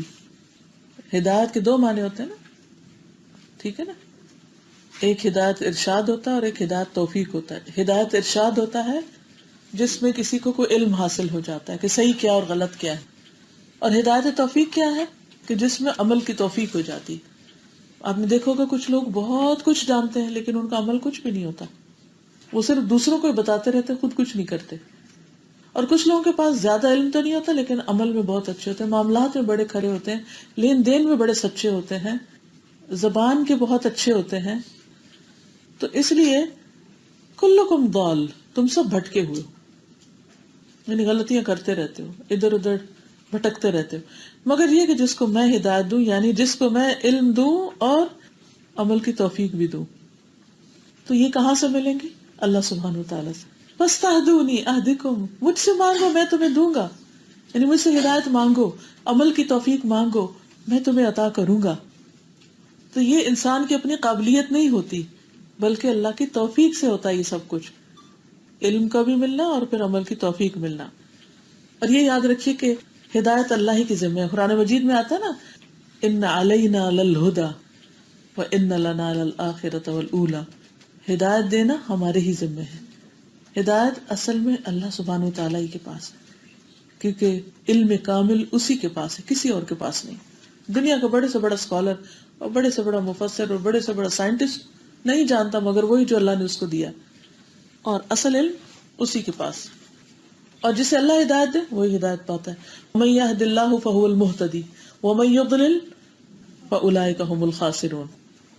جسے اللہ دے وہی ہدایت پانے والا ہے، اور جسے وہ گمراہ کر دے وہ خسارہ اٹھانے والے ہیں، نقصان اٹھانے والے ہیں. سورۃ بنی اسرائیل میں آتا ہے وَمَن يَهْدِ اللَّهُ فَهُوَ الْمُهْتَدِ وَمَن يُضْلِلْ فَلَن تَجِدَ لَهُمْ أَوْلِيَاءَ مِن دُونِهِ وَنَحْشُرُهُمْ يَوْمَ الْقِيَامَةِ عَلَىٰ وُجُوهِهِمْ عُمْيًا وَبُكْمًا وَصُمًّا مَأْوَاهُمْ جَهَنَّمُ كُلَّمَا خَبَتْ زِدْنَاهُمْ سَعِيرًا. جسے اللہ ہدایت دے دے وہی ہدایت پا سکتا ہے، جسے وہ گمراہ کرے تو ایسے لوگوں کے لیے اللہ کے سوا آپ کوئی مددگار نہ پائیں گے. اور قیامت کے دن ہم انہیں اوندھے منہ، اندھے، گنگے اور بہرے بنا کر اٹھائیں گے. ان کا ٹھکانہ جہنم ہے، جب بھی اس کی آگ بجھنے لگے گی ہم اسے اور بھڑکا دیں گے، یعنی آگ ٹھنڈی نہیں ہونے پائے گی. تو ہم سب کو یہ بات یاد رکھنی چاہیے کہ اگر اللہ تعالیٰ نہ ہوتا تو ہمیں ہدایت نہ ہوتی. اللہم لولا انت مہتدینا ولا تصدقنا ولا صلینا. اللہ اگر تو ہدایت نہ دیتا اور فضل نہ فرماتا تو نہ ہم صدقہ دیتے نہ نماز پڑھتے، ہمیں پتہ ہی نہ ہوتا. آج بھی آپ دیکھیں بہت سے لوگ اندھیروں میں زندگی بسر کر رہے ہیں، بھٹک رہے ہیں ادھر ادھر، پتہ ہی نہیں کیا کرنا چاہیے کیا نہیں کرنا چاہیے. تو اس لیے نعمت ہدایت کے ملنے پر شکرانہ ادا کرنے کے لیے ان لوگوں کو بھی اس رستے پر لانا چاہیے. اور اس سے نہیں گھبرانا چاہیے لوگ بدلتے نہیں، لوگ سنتے نہیں، لوگ مانتے نہیں، لوگ پڑھتے نہیں. وہ تو اللہ ہی دے گا نا. ہمارا فرض کیا ہے؟ کوشش کرتے رہے اور حد البسع کوشش کرتے رہے، کیونکہ علم نور ہے اور علم سے عمل کے دروازے کھلتے ہیں. جس کو علم حاصل کرنے کی توفیق ہو جاتی ہے، اگر وہ آنےسٹ ہو اپنی طلب میں تو اللہ تعالیٰ اسے عمل کی توفیق بھی دے دیتے ہیں. اس لیے اپنے لیے بھی کوشش کرنی چاہیے اور دوسروں کے لیے بھی. اپنے بچوں کی فکر کرنی چاہیے، اپنے بہن بھائیوں کی فکر کرنی چاہیے، اپنے دوستوں اور رشتہ داروں کی کرنی چاہیے، اور جس طریقے سے ہو سکے ان تک میسج پہنچانا چاہیے تاکہ وہ بھی برے انجام سے بچ سکے. رسول اللہ صلی اللہ علیہ وسلم نے فرمایا ہر جہنمی کو جنت میں اس کا متوقع ٹھکانہ دکھایا جاتا ہے کہ اگر تم اچھے کام کرتے تو یہ تمہاری جگہ ہوتی. کہ بالکل ایسے جیسے کوئی موبائل میں آپ کو کسی بہت خوبصورت گھر کی تصویر اتار کے دکھائے کہ اگر تم فلاں ملک میں جاتے تو یہ گھر تمہیں ملتا، یا اگر تمہیں فلاں جاب ملتی تو ساتھ یہ گھر ملتا، یہاں رہتے تم. لیکن چونکہ تم نے پڑھا نہیں، تم نے کام نہیں کیا، تم نے اپلائی نہیں کیا، تم نے کوشش نہیں کی، تو بس جہاں ہو پھر وہیں رہو. تو قبر میں اس کا ٹھکانہ دکھایا جاتا ہے، وہ تھا تمہارا گھر لیکن تم نے اس کے لیے کچھ بھی نہیں کیا. تو اس وقت وہ تمنا کرتا کاش مجھے بھی اللہ نے ہدایت سے سرفراز کیا ہوتا، کاش مجھے بھی ہدایت ملتی تو میں یہاں ہوتا. اور یہ بات اس کے لیے بہت حسرت کا سبب بن جاتی. اور ہر جنتی کو جہنم میں اس کا ٹھکانہ دکھایا جاتا ہے، ہر جنت والے کو جہنم کی جگہ دکھائی جاتی، اور وہ کہتا ہے اگر اللہ نے مجھے ہدایت نہ دی ہوتی تو میں یہاں ہوتا. پھر وہ اس پر شکر ادا کرتا ہے. تو پیاری بہنوں، آپ سب کو اس بات کی توفیق مل جانا کہ آپ اپنے گھر بار کام کاج چھوڑ کر اللہ کے رسول صلی اللہ علیہ وسلم کی روایت کردہ یہ حدیث سنیں، تو یہ صرف اور صرف اللہ کی توفیق سے ہے. ورنہ آپ سے بھی زیادہ بہت سے لوگوں کے پاس سہولتیں ہوں گی، وقت ہوگا، فرصت ہوگی، فراغت ہوگی، لیکن وہ اس وقت کہیں اور گھوم پھر رہے ہیں. تو اس پر کتنا شکر ادا کرنا چاہیے. اور کبھی بھی کوئی ناشکری کا کلمہ ہمارے منہ سے نہیں نکلنا چاہیے، بلکہ ان پر بھی رحم کرنا چاہیے اور ان کے لیے بھی کوشش کرنی چاہیے، انہیں توجہ دلانی چاہیے، یاد دہانی کرانی چاہیے تاکہ وہ بھی فائدہ اٹھا سکیں. تو اس کا فائدہ کیا ہوتا ہے کہ جب آپ اکیلے سیکھتے اور خود ہی عمل کرتے تو آپ اکیلے ہوتے ہیں، لیکن جب آپ دوسروں کو ساتھ ملا لیتے ہیں تو آپ ایک پوری جماعت بن جاتے ہیں. آپ ان کے لیے دعائیں کرتے ہیں، وہ آپ کے لیے کرتے ہیں، اور پھر ایک دوسرے کو سپورٹ کرتے ہیں، اور پھر جماعت پر اللہ کا ہاتھ ہوتا ہے، اور پھر اللہ تعالیٰ کی رحمتیں نازل ہوتی ہیں. استقامت اختیار کرنا آسان ہو جاتا ہے. تو کر بھلا ہو بھلا، جو کسی کا بھلا کرے گا اللہ تعالیٰ ضرور اس کا کرے گا، کیونکہ اللہ تعالیٰ محسنین کا اجر کبھی بھی نہیں مار. ان اللہ لا یضیع اجر المحسنین. تو ظالم کی بجائے محسن بننا چاہیے. لیکن یاد رکھیے کہ ہدایت کے لیے انسان کے اندر طلب بھی ہونی چاہیے. فاستہدونی، اسے مانگنا چاہیے کہ اللہ تو دے، اللہ تو راہ دکھا. اور یہ کتنی خوبصورت دعا ہے جو ہم ہر نماز میں پڑھتے، اہدنا الصراط المستقیم، اللہ تو سیدھا راستہ دکھا. اور اتنی تکرار کہ ہر نماز کی ہر رکعت میں ہدایت مانگی جا رہی. تو گویا ہماری سب سے بڑی ضرورت ہے. ہر دو نمازوں کے بیچ میں ہمارے اندر ایسی ضروریات آ جاتی ہیں، ہمارے ذہن میں، سوچ میں، کسی بات میں کنفیوژن ہو جاتی ہے، کبھی کوئی ڈیسیژن لینے میں مشکل ہو رہی ہوتی ہے، کبھی کوئی کام کرنے کی ہمت نہیں ہو رہی ہوتی، کوئی بات عمل کرنا چاہ رہے ہیں وہ نہیں ہو رہی ہوتی. تو اس وقت فوراً نماز کا وقت آ جاتا ہے، تو وہ سارے غم، تکلیفیں، پریشانیاں، وہ بوجھ اللہ سبحانہ وتعالیٰ کے سامنے رکھ کے کہنا چاہیے، یا رب مجھے تو اس معاملے میں ہدایت عطا کر، تو مجھے میری رہنمائی فرما کہ میں کدھر کو جاؤں، میں کیا کروں، کیسے کروں. اگر کوئی مشکل ہے تو اس کے لیے دعا مانگے، اللہ اس سے نکلنے کی راہ دکھا دے. مشکلات ایسے ہی نا اندھیرے ہیں، جیسے نہیں پتہ چلتا کہ دروازہ کیا ہے. مثلا اگر آپ پہلی دفعہ اس بلڈنگ میں آئے اور گھوپ اندھیرا اور رات کا وقت ہو اور آپ کو پتہ ہی نہ دروازہ کدھر ہے نکلنے کے لیے، تو آپ کیا کریں گے؟ ادھر ہاتھ ماریں گے، ادھر ماریں گے، ادھر ماریں گے، کرتے کرتے پھر آپ کو یہ محسوس ہوگا ہاں یہاں کوئی دروازہ ہے، لیکن یہ نہیں پتہ یہ جاتا کدھر ہے. پھر وہ زندگی کیسی زندگی ہے جس میں انسان کو پتہ ہی نہیں کہ اس نے جانا کدھر. ایسے ہی ہمارے اوپر اندھیرے آتے رہتے ہیں، کنفیوژن کے، ڈیسیژن لینے کے، کیا کریں کیا نہ کریں، کون سا طریقہ اختیار کریں. ہم تو فیوچر نہیں دیکھ رہے نا، ہمیں تو نہیں پتا کون سے راہ اختیار کرنے میں ہمارا فائدہ ہے. تو پھر اتنا پیارا موقع ہے نماز کا کہ ہر نماز میں فوراً اس مسئلے کو سامنے رکھ کے، اگر فرض بھی پڑھے تو 4 دفعہ وہ دعا مانگ لے کہ اللہ تو دروازہ دکھا دے کدھر سے نکلنا اور کون سا کام کرنا ہماری آخرت کے لحاظ سے زیادہ بہتر ہے. تو آپ دیکھیے کس طرح اللہ سبحانہ وتعالیٰ آپ کے لیے دروازے کھولتے ہیں. پھر کیونکہ ایک چھوٹی سی بھی لائٹ ہو گئی نا تو آپ کو فوراً پتہ چلے گا نکلنے کا راستہ یہ. تو وہ چھوٹا سا اسپارک پھر اگر اللہ کی چھوٹی سی رحمت بھی آ گئی تو بیڑا پار ہو جائے گا انشاءاللہ. لیکن اگر انسان کے اپنے اندر ہی طلب نہیں اور دعا نہیں، وہ مانگتا ہی نہیں، تو پھر اس کو کوئی راہ نہیں دکھا سکتا. انک لا تہدی من احببت ولکن اللہ یہدی من یشاء وہو اعلم بالمہتدین. کہ جسے آپ چاہیں اسے ہدایت نہیں دے سکتے، اللہ ہی ہے جو جس کو چاہتا ہے ہدایت دیتا ہے. وہ ہدایت پانے والوں کو بھی خوب جانتا ہے کہ کون کون ہدایت پر ہے، اور جسے وہ ہدایت دے دے اسے کوئی گمراہ بھی نہیں کر سکتا. ومن یہد اللہ فما لہ من مضل، سورۃ الزمر 37. جسے اللہ ہدایت دے اسے کوئی گمراہ نہیں کر سکتا. انبیاء کیا کرتے ہیں؟ پھر انبیاء صرف راہ دکھاتے ہیں. وَإِنَّكَ لَتَهْدِي إِلَىٰ صِرَاطٍ مُسْتَقِيمٍ، سورۃ الشورى 52. بلا شبہ آپ سیدھے راستے کی طرف رہنمائی کر رہے ہیں، آپ صرف بتا رہے ہیں ادھر جاؤ ادھر جاؤ ادھر جاؤ، لیکن وہاں پہنچنے کی توفیق صرف اللہ دیتا ہے. اسی طرح انبیاء کے بعد علماء اور جو بھی مبلغین دعات ہیں وہ سب کیا کرتے ہیں؟ صرف ڈائریکشن دیتے ہیں کہ ادھر جاؤ. جس کو وہ ڈائریکشن ملے وہ ادھر جاتا ہے یا نہیں، یہ پھر اللہ کی توفیق سے ہوتا ہے. کیونکہ بتایا تو سب کو جاتا ہے، لیکن آپ نے دیکھا کہ کچھ لوگ عمل میں بہت آگے نکل جاتے ہیں اور کچھ لوگ وہیں کھڑے رہتے ہیں. تو جس کی جو طلب ہوتی ہے، جدھر جانے کا شوق ہوتا ہے، اللہ تعالیٰ اس کو وہ رستے کھول دیتا ہے، اس کے لیے ادھر ہی لے جاتا ہے اسے. ہدایت کے لیے جو دعا مانگنے کا کہا گیا، اس میں ہم کسی بھی طرح دعا مانگ سکتے ہیں، اپنی اردو، عربی، انگریزی جو بھی ہے، لیکن مسنون دعائیں بھی ہیں. اگر ان کو یاد کر لیا جائے تو بہت ہی اچھا ہے. مثلا نبی صلی اللہ علیہ وسلم اکثر یہ دعا فرماتے، صحیح مسلم کی روایت ہے، اللہم انی اسألک الہدی والتقی والعفاف والغنی. اللہ میں تجھ سے ہدایت، تقوی، پاک دامنی اور غنا مانگتا ہوں.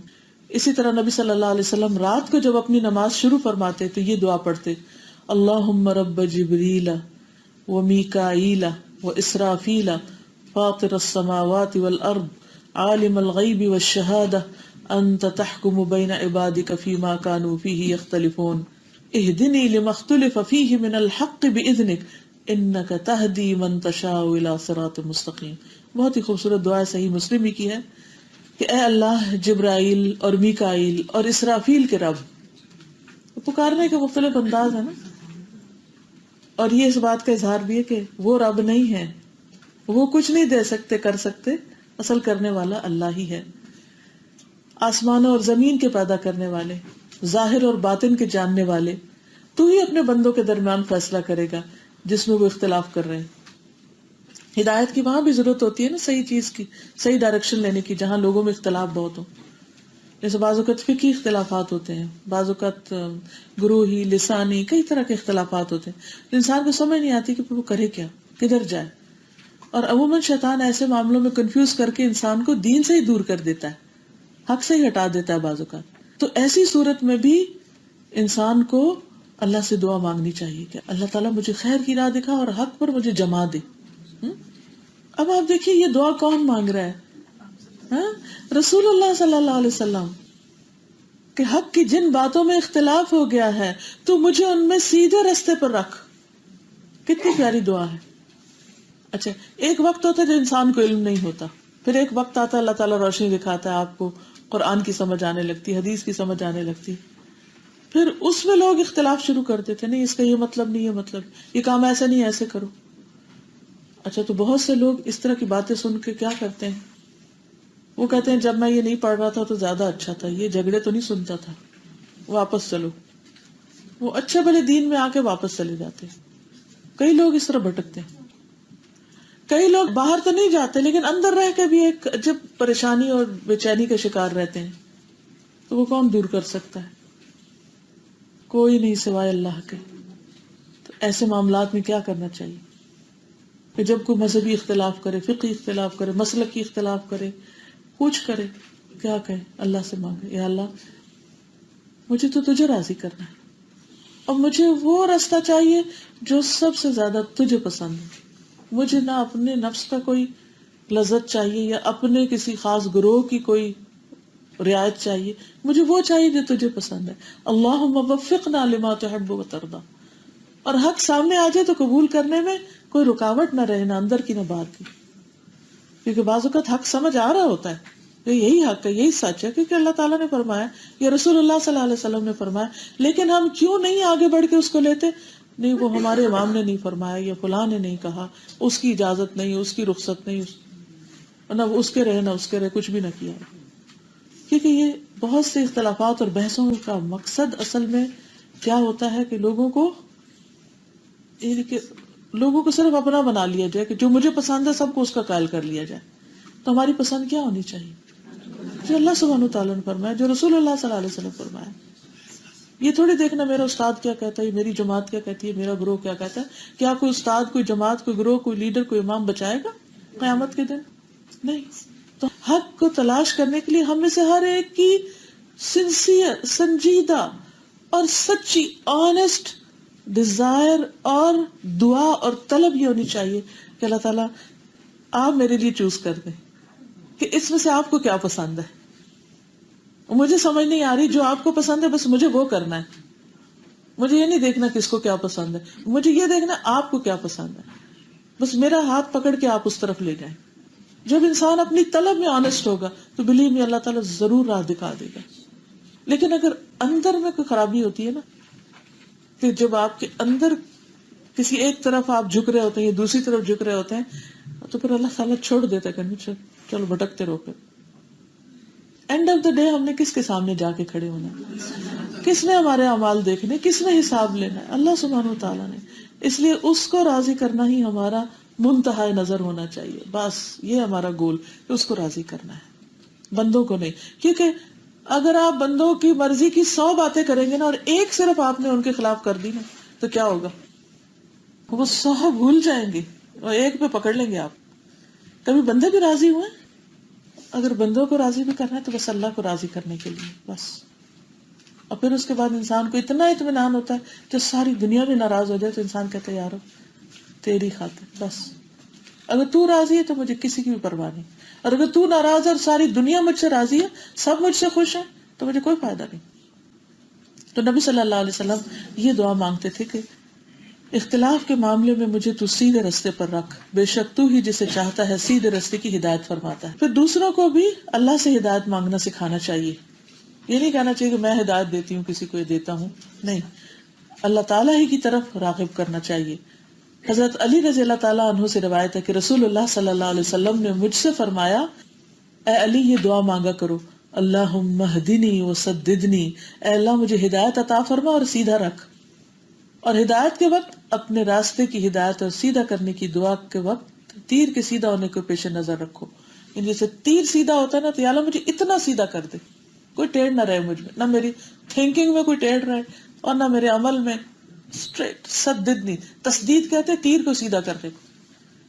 حضرت حسین بن علی جو نبی صلی اللہ علیہ وسلم کے نواسے ہیں، حضرت علی کے بیٹے ہیں، وہ کہتے ہیں کہ رسول اللہ صلی اللہ علیہ وسلم نے مجھے چند کلمات سکھائے جن کو میں وتر میں پڑھتا ہوں.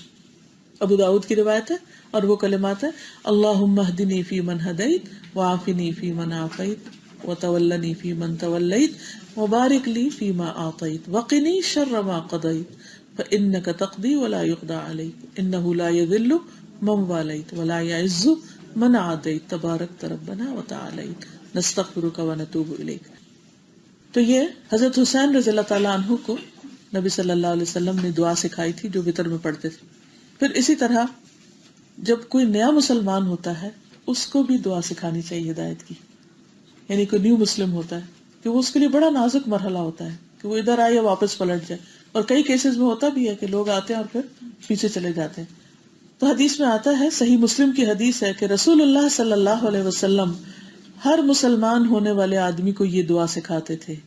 یعنی جو بھی اسلام لاتا اس کو یہ دعا سکھاتے، اللہم اغفر لی وارحمنی واہدنی وارزقنی. اور یہ 2 سجدوں کے بیچ میں بھی پڑھی جاتی ہے، اللہم اغفر لی وارحمنی واہدنی وارزقنی. پھر فرمایا، یا عبادی کلکم جائع الا من اطعمتہ، اے میرے بندو تم سب بھوکے ہو مگر وہ جسے میں کھلاؤں. فاستطعمونی اطعمکم، مجھ سے کھانا مانگو میں تمہیں کھلاؤں گا. وہ ہمارا رب ہے نا، وہ رازق ہے، وہ کھلاتا ہے.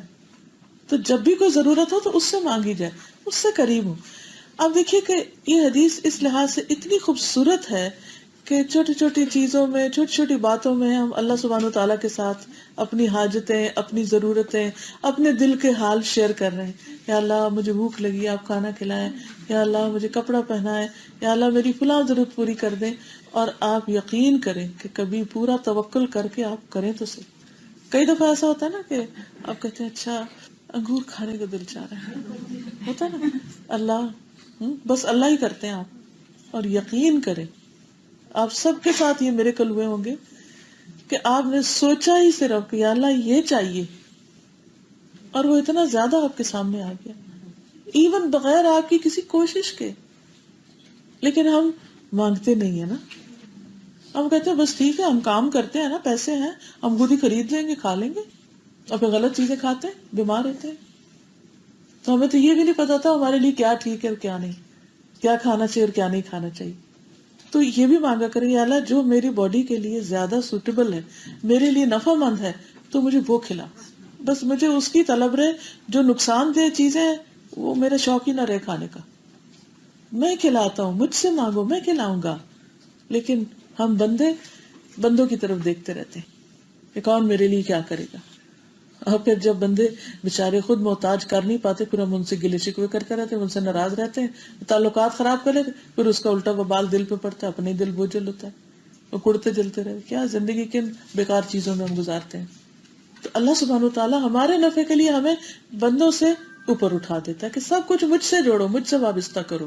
یہ ہے توحید خالص کہ چھوٹی چھوٹی ضرورتوں میں بھی اللہ کی طرف نظر، بندوں کی طرف لالچ نہیں. کیونکہ جب بندوں سے لالچ ہو جاتی ہے تو انسان چھوٹا پڑ جاتا ہے اور بندہ ذلیل ہو کے رہ جاتا ہے، بندے نہیں پورا کر سکتے.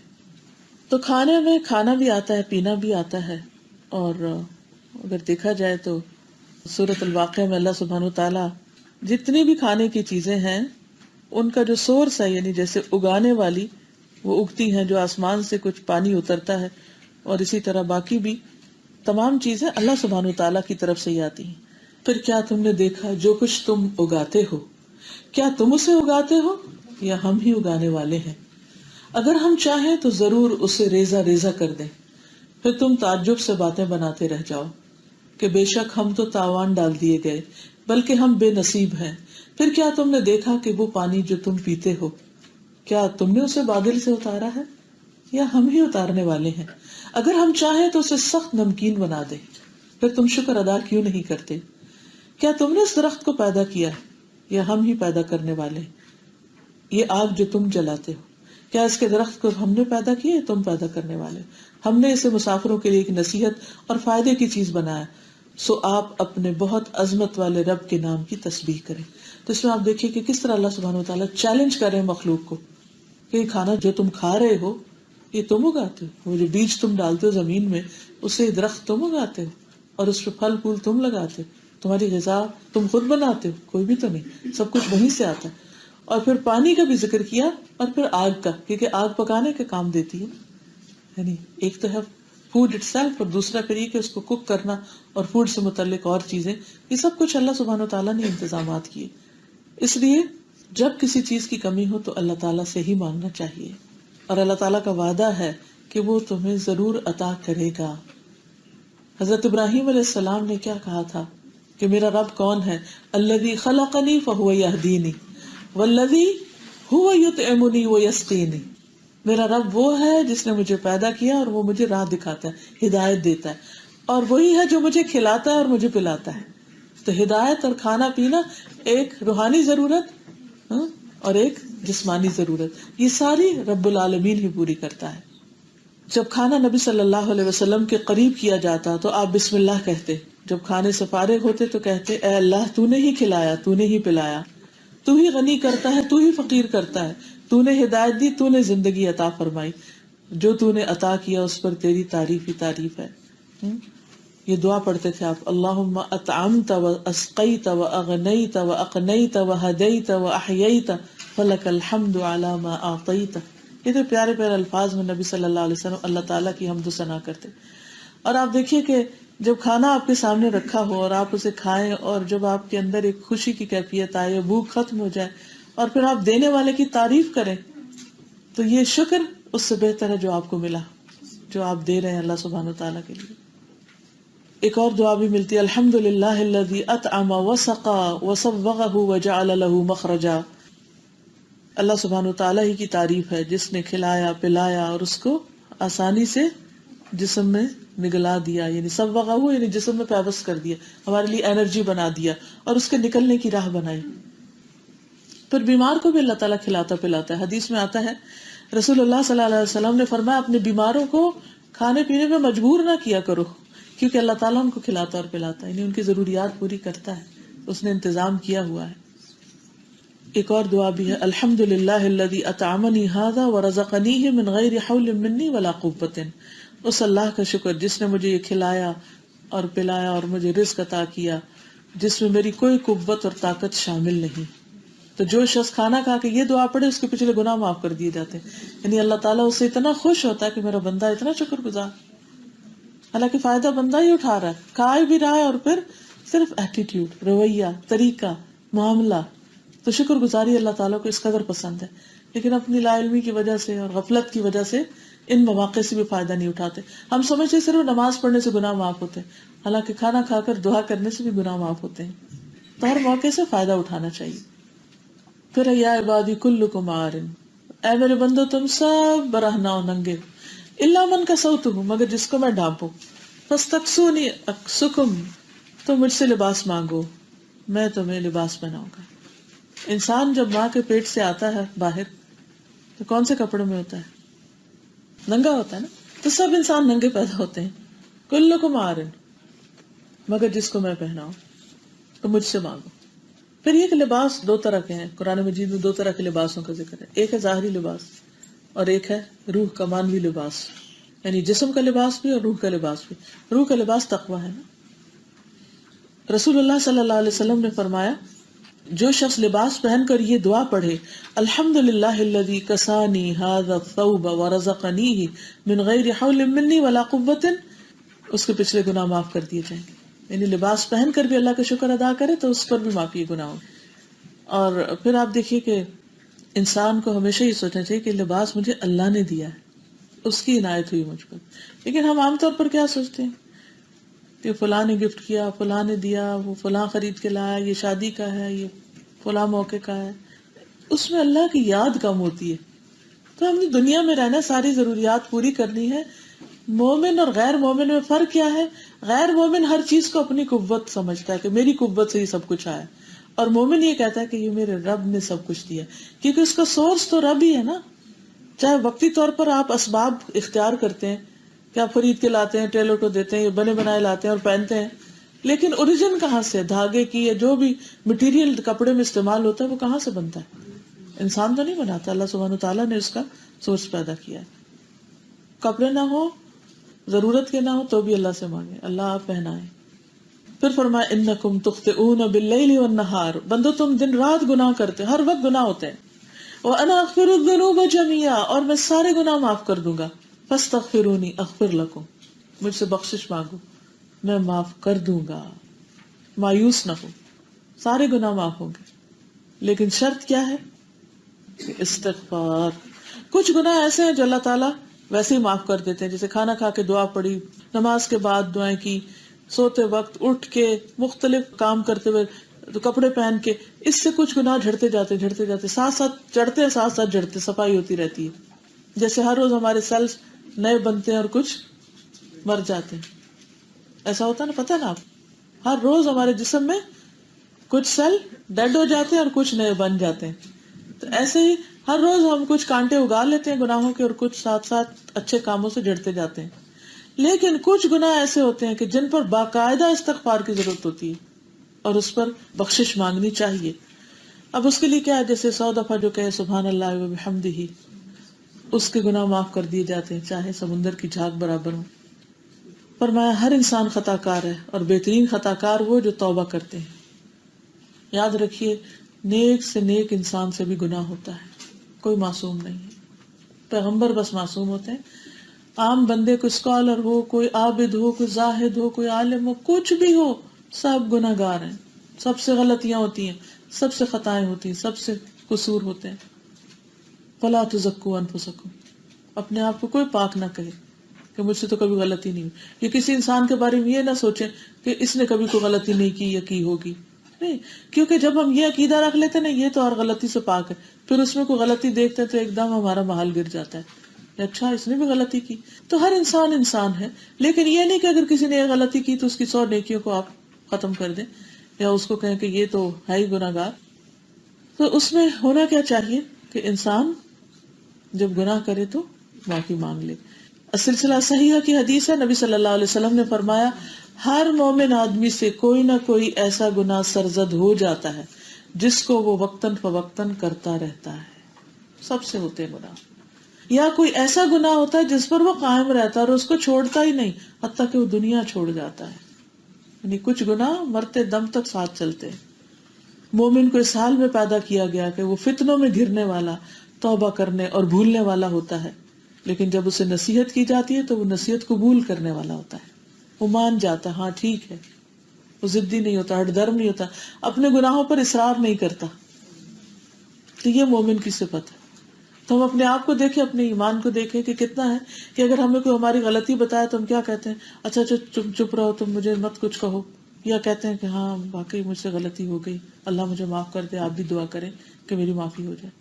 تو اللہ کو وہ بندے زیادہ پسند ہیں کہ جو توبہ کر لیتے ہیں. اور فرمایا کہ التائب من الذنب کمن لا ذنب له، جو گناہ سے توبہ کر لے وہ ایسا جیسے اس نے کوئی گناہ کیا ہی نہ ہو.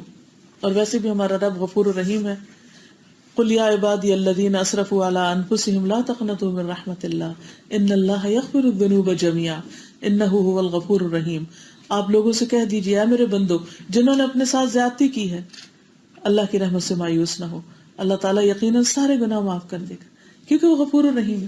اس لیے اگر کچھ بھی ہو گیا زندگی میں، بڑی سے بڑی زیادتی ہوگی، تو اس کی اصلاح کر لیں، اس غلطی کو چھوڑ دیں، توبہ کر لیں اور آئندہ اچھی زندگی بسر کر لیں. اور اس میں آپ دیکھیں کہ بندوں کے سامنے بھی اعتراف کرنے میں کوئی دیر نہیں لگانی چاہیے. کسی کے ساتھ زیادتی ہوگی، سوری کر لیں، اچھا سوری، کیا ہو جائے گا؟ کچھ بھی نہیں ہوتا.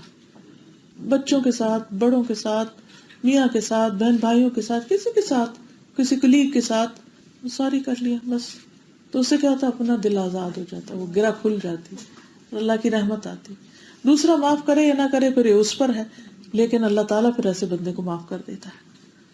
وَهُوَ الَّذِي يَقْبَلُ التَّوْبَةَ عَنْ عِبَادِهِ وَيَعْفُو عَنِ السَّيِّئَاتِ. وہی تو ہے جو اپنے بندوں کی توبہ قبول کرتا ہے اور ان کی برائیوں کو معاف کر دیتا ہے، اور جو کچھ تم کرتے اللہ اسے خوب جانتا ہے. رسول اللہ صلی اللہ علیہ وسلم نے فرمایا، تم سے پہلے لوگوں میں سے ایک آدمی کا ذکر ہے کہ وہ ایک کھوپڑی کے پاس سے گزرا، جیسے قبرستان سے.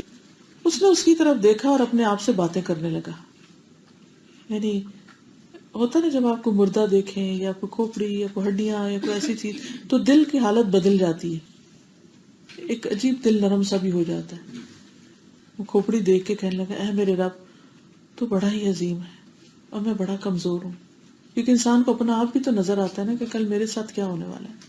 تو بار بار بخشنے والا ہے اور میں بار بار گناہ کرنے والا ہوں. ہمیں اکثر لوگ یہ کہتے ہیں کہ اللہ کب سیدھے ہوں گے ہم سے ہر وہ غلطیاں ہوتی ہیں. پھر وہ اللہ کے سامنے سجدے میں گر پڑا تو غیب سے آواز آئی اور کہا گیا کہ اپنا سر اٹھاؤ، تو بار بار گناہ کرنے والا ہے اور میں بار بار بخشنے والا ہوں. تو اس نے اپنا سر اٹھایا اور اللہ تعالیٰ نے اس کو بخش دیا. تو ایز لانگ ایز ہمارے اندر وہ عاجزی اور ندامت اور شرمندگی، اللہ ہر وقت غلطیاں کرتے ہیں، تو اللہ سبحانہ وتعالیٰ بھی ہر وقت بخشنے والا ہے. اس کے لیے کچھ مشکل نہیں. اصل مشکل ہمارے اندر ہے، ہم اعتراف نہیں کرتے اور پھر کہتے ہیں اچھا اتنی دفعہ تو غلطی کر لی، اب کس منہ سے جائیں توبہ کرنے؟ نہیں، اسی منہ سے جائیں جس سے غلطی کی ہے. نبی صلی اللہ علیہ وسلم نے فرمایا اگر تم اتنے گناہ کرو کہ آسمان کے کنارے کو پہنچ جائے، بھر جائے، اتنے غلطیاں کر چکے ہو، پھر تم توبہ کرو گے تو اللہ تعالیٰ تمہیں معاف کر دے گا. ان اللہ یغفر الذنوب جميعا. اس کے لیے کچھ مشکل نہیں، وہ ہمارے تصور سے بہت بڑا ہے، اس کی رحمت بھی بہت بڑی ہے. بجائے اس کے کہ انسان کڑتا رہے، جلتا رہے، یہ میری غلطی کی وجہ سے یہ رکاوٹ آ گئی، وہ مسئلہ ہو گیا، اور میں تو کچھ کر ہی نہیں سکتا، زندگی میں ڈپریشن میں چلا جائے اور مایوسی میں نہ ہو گئے. بس توبہ کی طرف توجہ زیادہ ہو جائے اور نیک کاموں کی طرف اور اصلاح کی طرف. اللہ سبحانہ و تعالیٰ اتنا خوش ہوتا ہے جیسے کسی کو صحرا میں اس کا اونٹ مل جائے کھونے کے بعد. رسول اللہ صلی اللہ علیہ وسلم نے فرمایا لوگوں اللہ سے توبہ کرو، میں دن میں 100 بار اللہ سے توبہ کرتا ہوں، حالانکہ آپ کے تو کوئی گناہ بھی نہیں تھے. تو اپنی عادت بنا لے کہ کم از کم دن میں 100 بار استغفار ضرور کریں. پھر فرمایا انکم لن تبلغوا ضری فتضرونی ولن تبلغوا نفعی فتنفعونی، کہ تم میرے نقصان کو نہیں پہنچ سکتے، مجھے کوئی نقصان نہیں دے سکتے اور نہ تم مجھے کوئی نفع دے سکتے ہو. یعنی بندہ اللہ تعالیٰ کو کچھ نہیں بگاڑ سکتا اور اس کو کچھ بھی نہیں دے سکتا. تو یہ یاد رکھنا چاہیے کہ نفع نقصان کا مالک صرف اللہ ہے، اللہ، اور وہ اپنے بندوں سے بالکل بے نیاز ہے. اسے بندوں کی کسی چیز کی ضرورت نہیں، نہ کسی کی عبادت کی، نہ سجدوں کی، نہ تسبیح کی، کسی بھی چیز کی. تو اس لیے ہمیں اسی کی طرف رجوع کرنا چاہیے اور اس کے علاوہ کسی اور سے نہیں مانگنا چاہیے اور کسی اور کی طرف نہیں جھکنا چاہیے. اور پھر ساری مخلوق بھی اللہ کا انکار کر دے، کفر کر لے، تو بھی اللہ کو نقصان نہیں. اور ساری مخلوق سب سے زیادہ اطاعت گزار فرما بردار بن جائے تو بھی اللہ تعالیٰ کو کوئی فائدہ نہیں. اللہ تعالیٰ فرماتے ہیں وَلَا يَحْزُنْكَ الَّذِينَ يُسَارِعُونَ فِي الْكُفْرِ إِنَّهُمْ لَن يَضُرُّوا اللَّهَ شَيْئًا. اور وہ لوگ تجھے غمزدہ نہ کریں جو کفر میں جلدی کرتے ہیں، بھاگتے دوڑتے ہیں، وہ اللہ کو ہرگز کچھ نقصان نہیں دیں گے. پھر جو اللہ کے راستے میں جد و جہد کرتا ہے، کوشش کرتا ہے، وہ بھی اس کے اپنے فائدے کے لیے، اللہ کو کچھ فائدہ نہیں. اگر ہم 10 لوگوں کو مسلمان کر لیتے ہیں تو اس کا فائدہ ہمیں ملے گا، وہ بینیفٹ ہم تک پہنچ. اللہ تعالیٰ کو کوئی فائدہ نہیں کہ اچھا 10 لوگ زیادہ ہو گئے، اس میں ساری کائنات اس کے آگے جھکی ہوئی ہے، اس کی تسبیح کر رہی ہے، اس کی بات مان رہی ہے. چند بندے اگر نہیں مان رہے تو اس کا کیا نقصان ہے؟ کچھ بھی نہیں. پھر فرمایا وَمَنْ جَاهَدَ فَإِنَّمَا يُجَاهِدُ لِنَفْسِهِ إِنَّ اللَّهَ لَغَنِيٌّ عَنِ الْعَالَمِينَ. جو جہاد کرتا ہے، جد و جہد کرتا ہے، محنت کرتا ہے، کوشش کرتا ہے، وہ اپنے ہی فائدے کے لیے کرتا ہے. بے شک اللہ ساری دنیا والوں سے بے نیاز ہے. اگر کوئی شکر کرتا ہے تو اپنے لیے کرتا ہے، ناشکری کرتا ہے تو اللہ کو کوئی نقصان نہیں دے سکتا. پھر فرمایا یا عبادی لو ان اولکم وآخرکم وانسکم وجنکم، آخر تک کہ اگر تم بندے انسان اور جن، اول آخر، پہلے آنے والے اور بعد میں آنے والے، ایسے شخص کی طرح ہو جائیں جس کا دل سب سے زیادہ متقی، تو بھی اللہ تعالیٰ کی بادشاہی میں کوئی اضافہ نہیں، کیونکہ ہر چیز پر اس کی حکومت چھائی ہوئی ہے. للہ ملک السماوات والارض وما فیہن وہو علی کل شیء قدیر، سورۃ المائدہ 120. اللہ ہی کے لیے آسمانوں اور زمین کی بادشاہت اور اس کی بھی جو ان میں ہے، ہر چیز کا مالک وہ ہے، اور وہ ہر چیز کو پورا اختیار بھی رکھتا ہے، قدرت بھی رکھتا ہے. تو اس لیے اگر کوئی اللہ کو دے گا تو وہ بھی اسی کی چیز ہے نا جو اس کو دے گا. جیسے ہم صدقہ خیرات کرتے ہیں تو وہ اپنے پاس سے تھوڑی کر رہے ہوتے ہیں، وہ بھی تو اللہ ہی کی دین ہے نا جو ہمیں ملی ہوئی ہے. یعنی اگر ہم اپنا سب کچھ بھی دے، اگر اپنی جان بھی دے دے نا تو کیا دیا؟ یہ جان دی کس نے تھی؟ اسی کی تھی، واپس چلے گی اس کے پاس. ہمارا تو کچھ بھی نہیں اس میں. تو کبھی دے کے یہ نہ سوچے اچھا میں نے اپنی چیز دے دی، وہ بھی تو مجھے بھی تو اللہ نے دی تھی نا، میری اپنی کہاں سے تھی؟ تو اس سے دینا بھی آسان ہو جاتا ہے اور انسان خوشی سے دیتا ہے پھر. تو اگر سارے لوگ اولیاء اللہ بن جائیں، متقی پرہیزگار بن جائیں تو بھی اللہ تعالیٰ کو کوئی فائدہ نہیں، اور سارے لوگ سخت بدکار بن جائیں تو بھی اللہ تعالیٰ کا کچھ نقصان نہیں. اے میرے بندو، یا عبادی لو ان اولکم وآخرکم وانسکم وجنکم علی افجر قلب رجل واحد منکم، کہ اگر اول و آخر جن و انس اس آدمی کی طرح جو سب سے زیادہ برا بدکار ہے تو بھی اللہ تعالیٰ کو کچھ بھی نقصان نہیں. اصل میں نا اگر ہم اللہ تعالیٰ کی قدر پہچان جائیں، اس کو مقام پہچان جائیں تو یہ سارے اشکال دور ہو جائیں. ہوتا یہ کہ ہم اللہ تعالیٰ کو بندوں کی طرح سمجھنے لگتے ہیں کہ اگر ہم کسی کو فائدہ نہیں دیں گے تو اس کا نقصان ہو جائے گا، اور اگر کسی کی بات نہیں مانیں گے تو اس کا کچھ بگڑ جائے گا. اللہ تعالیٰ کے ساتھ ایسا کچھ بھی نہیں ہے. پھر اسی طرح اگر سارے کھلی زمین میں کھڑے ہو کر اللہ تعالیٰ سے ہر چیز مانگے اور اللہ تعالیٰ سب کو دے، یعنی اس زمین پر کتنے لوگ ہوں گے تقریباً؟ کسی کو انداز؟ زمین کی آبادی کتنی؟ 5 to 6 بلین. اگر یہ سارے کے سارے باہر نکل کے اللہ تعالیٰ سے دعائیں مانگنے لگے اور اتنا مانگے جو ان کو چاہیے کہ اللہ ساری زمین بھر سونا مجھے دے دے، کوئی کہے کہ مجھے آسمان بھر سونا دے دے، کوئی کچھ مانگے کوئی کچھ مانگے، اور اللہ تعالیٰ سب کو دے دیں، سارے بلین ٹریلینز کو، پھر بھی کچھ کمی نہیں ہوگی، اس لیے کہ پھر بھی وہ اسی کی ملکیت ہے. ہم نہیں مالک ان چیزوں کے جو ہمیں ملیں بھی، اصل کنٹرول تو اسی کے پاس ہے. تو اس لیے اس کی بادشاہت میں کچھ کمی بھی نہیں ہوتی. اور جیسے اس روایت میں آتا ہے نا کہ جیسے سوئی کو سمندر میں داخل کر کے باہر نکالے تو سمندر میں کیا کمی آئے گی؟ اتنی بھی نہیں آئے گی جتنی سمندر کے پانی میں سے کمی آتی. حدیث میں آتا ہے اللہ تعالیٰ کا ہاتھ بھرا ہوا ہے، اسے کوئی خرچ کم نہیں کرتا، جو دن رات وہ کرتا رہتا ہے. کیا تمہیں معلوم ہے کہ جب سے زمین و آسمان کو اس نے پیدا کیا کتنا کچھ خرچ کر دیا، اس سارے خرچ نے اس میں کوئی کمی نہیں کی جو اس کے ہاتھ میں ہے.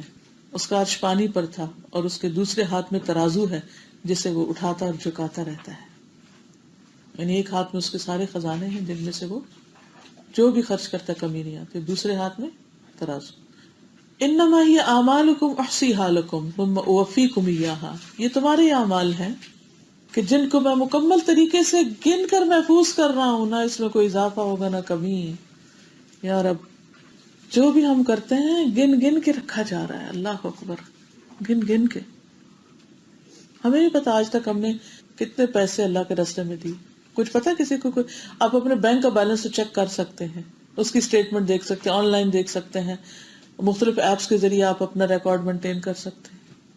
لیکن آج تک آپ نے اللہ کے راستے میں کیا دیا آپ کو نہیں یاد، کچھ یاد، لیکن اس کے ہاں ایک ایک پینس تک لکھا ہوا ہے کس نے کتنا دیا. حدیث کا یہ حصہ بڑا ہی اہم ہے.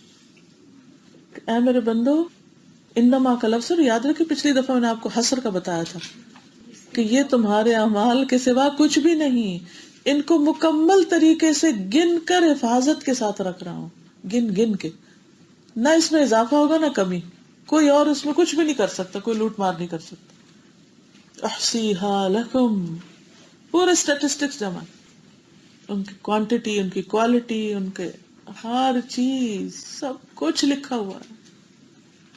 کتنے کپڑے پہنے، کتنے کھانے کھائے، کتنی بوسٹنگ کی، کتنی کس کی مدد کی، ایون کتنی تلاوت کی، کتنے حرف پڑھے، کیونکہ ہر حرف پہ 10 نیکیاں ملنے والی ہیں نا، تو گنے ہوئے سارے. آپ چاہیں تو اور بڑھا لیں، کتنی دفعہ لا الہ الا اللہ کہا. اور اسی طرح برائیاں بھی، کتنے جھوٹ بولے، کتنی غیبتیں کی، سب کچھ لکھا ہوا ہے. اور پھر ثم اوفیکم ایہا، سب پورا پورا تمہیں واپس دے دوں گا. کر ہم رہے ہیں، ریکارڈ وہ رکھ رہا ہے اور پھر وہ سارا جمع کر کے واپس دے گا. تو کیا ملے گا ہم کو؟ جو ہم نے کیا. تو فکر کس بات کی ہونی چاہیے؟ کچھ کرنے کی، کہ اور کر لیں اور کر لیں اور کر لیں. لیکن ہماری فکریں کس بات کی؟ کچھ اور مال جمع کر لیں دنیا کے لیے، جو چھوڑ کے جانا ہے اسے اور جمع کر لیں. آگے بھیجنے کی فکر کم ہے، یہاں چھوڑنے کی فکر زیادہ ہے. کس قدر حماقت ہے، کس قدر حماقت. وہ چیزیں جو آگے چاہیے، جو ہم ہی کو ملنی ہے، کسی نے نہیں لے جانی، ان کی کوئی فکر نہیں کہ کتنی اکٹھی ہوں. اور جو پیچھے رہ جانی ہے وہ جوڑ جوڑ سنبھال کے رکھتے ہیں، جن کی بعد والوں کو کوئی قدر بھی نہیں ہونی. اگلی جنریشن نے کیا کرنا ہے؟ چیریٹی والوں کو بلانا، وہ پورا گھر خالی کروا دینا کہ اس میں سے ہمیں کچھ نہیں چاہیے. تو بہتر نہیں آپ خود ہی چیریٹی میں دے دیں جو آپ نے نہیں استعمال کرنا، جو وبال جان بنا ہوا ہے، جو 2 سال سے ٹچ بھی نہیں کیا. آگے کب کرنا ہے؟ صرف دل کی ٹیک کے لیے، کیا پتا کبھی کام آ جائے. کباڑ خانہ خود ہی جمع کر کے رکھا. اپنی ایک ہیبٹ بنا لے، ہر تھوڑے عرصے کے بعد چھانٹی شروع کر دے. ایک ایک وارڈروب، ایک ایک ڈرار، ایک ایک چیز کی کیا پڑا ہوا ہے، کس کے لیے کیوں رکھا ہوا ہے. یا کسی اور کا تو نہیں جو میرے پاس پہنچا اور واپس ہی نہیں کیا. کچھ لوگوں کے اگر کچن میں الماریاں دیکھیں فضول برتنوں سے بھری ہوتی ہیں، کس کی ہے؟ جس کا آیا واپس نہیں لوٹایا، زحمت ہی نہیں کی، ان کے سیٹ خراب کر دیے اور اپنے کسی کام کا نہیں. سستی صرف، بس غفلت، اس بات کی پرواہ ہی نہیں کہ کسی کی کوئی چیز امانت بھی ہو سکتی. کسی کا پین لیا ادھر سے ادھر پھینک دیا، رکھ دیا، واپس نہیں کیئر نہیں. حالانکہ اللہ نے تو لکھ لیا اس نے کیا کیا، سب خیانتیں بھی لکھ لی، سب چیزیں، لیکن ہم پرواہ نہیں کرتے. یہ تو آپ امیجن کریں جو بھی آپ کر رہے ہیں سب کے ریکارڈز مینٹین ہو رہے ہیں. اب تو آپ دیکھیے کہ اتنے کمپیوٹر سافٹ ویئرز ہیں، ساری کیلکولیشن سیکنڈز میں ہوتی ہیں، کیا ان آؤٹ ہوا. پورے اسٹور جو ہیں ان کے پورے ریکارڈز کمپیوٹرز میں ہوتے ہیں. ایک آئٹم نکلتا ہے، ایک دفعہ ٹل کے اوپر جاتا ہے تو فوراً پیچھے کمپیوٹر بتا دیتے کہ اسٹور میں اتنے باقی. اب تو دنیا میں اتنے حساب کتاب ہو گئے. پہلے تو لوگ اسٹاک گن گن کے پورے کرتے تھے نا، تو آٹومیٹکلی ہوتا جاتا ہے. تو یہی حال ہے، ادھر ہم نے ٹن کی نہیں اور ادھر وہ وہاں ریکارڈ اپڈیٹ ہو گیا. ترازو یا جھکتا ہے یا اٹھتا ہے، جھکتا رہتا ہے اٹھتا رہتا ہے، جھکتا رہتا ہے اٹھتا رہتا ہے. جو اچھا کرتے ہیں تو جھک جاتا ہے، برا کرتے ہیں تو اٹھ جاتا ہے. اور کئی لوگ تو جھکا کے پھر ایک خرابی کریں گے کہ سب اٹھا دیں گے. اس لیے بہت ضروری ہے کہ ساری فکر ہماری اپنے اچھے اعمال کو بڑھانے کی ہونی چاہیے، کہ بہترین سے بہترین کام کریں، بہترین سے بہترین صدقہ جاریہ ہو، تاکہ آخرت اچھی ہو جہاں ہمیشہ رہنا ہے.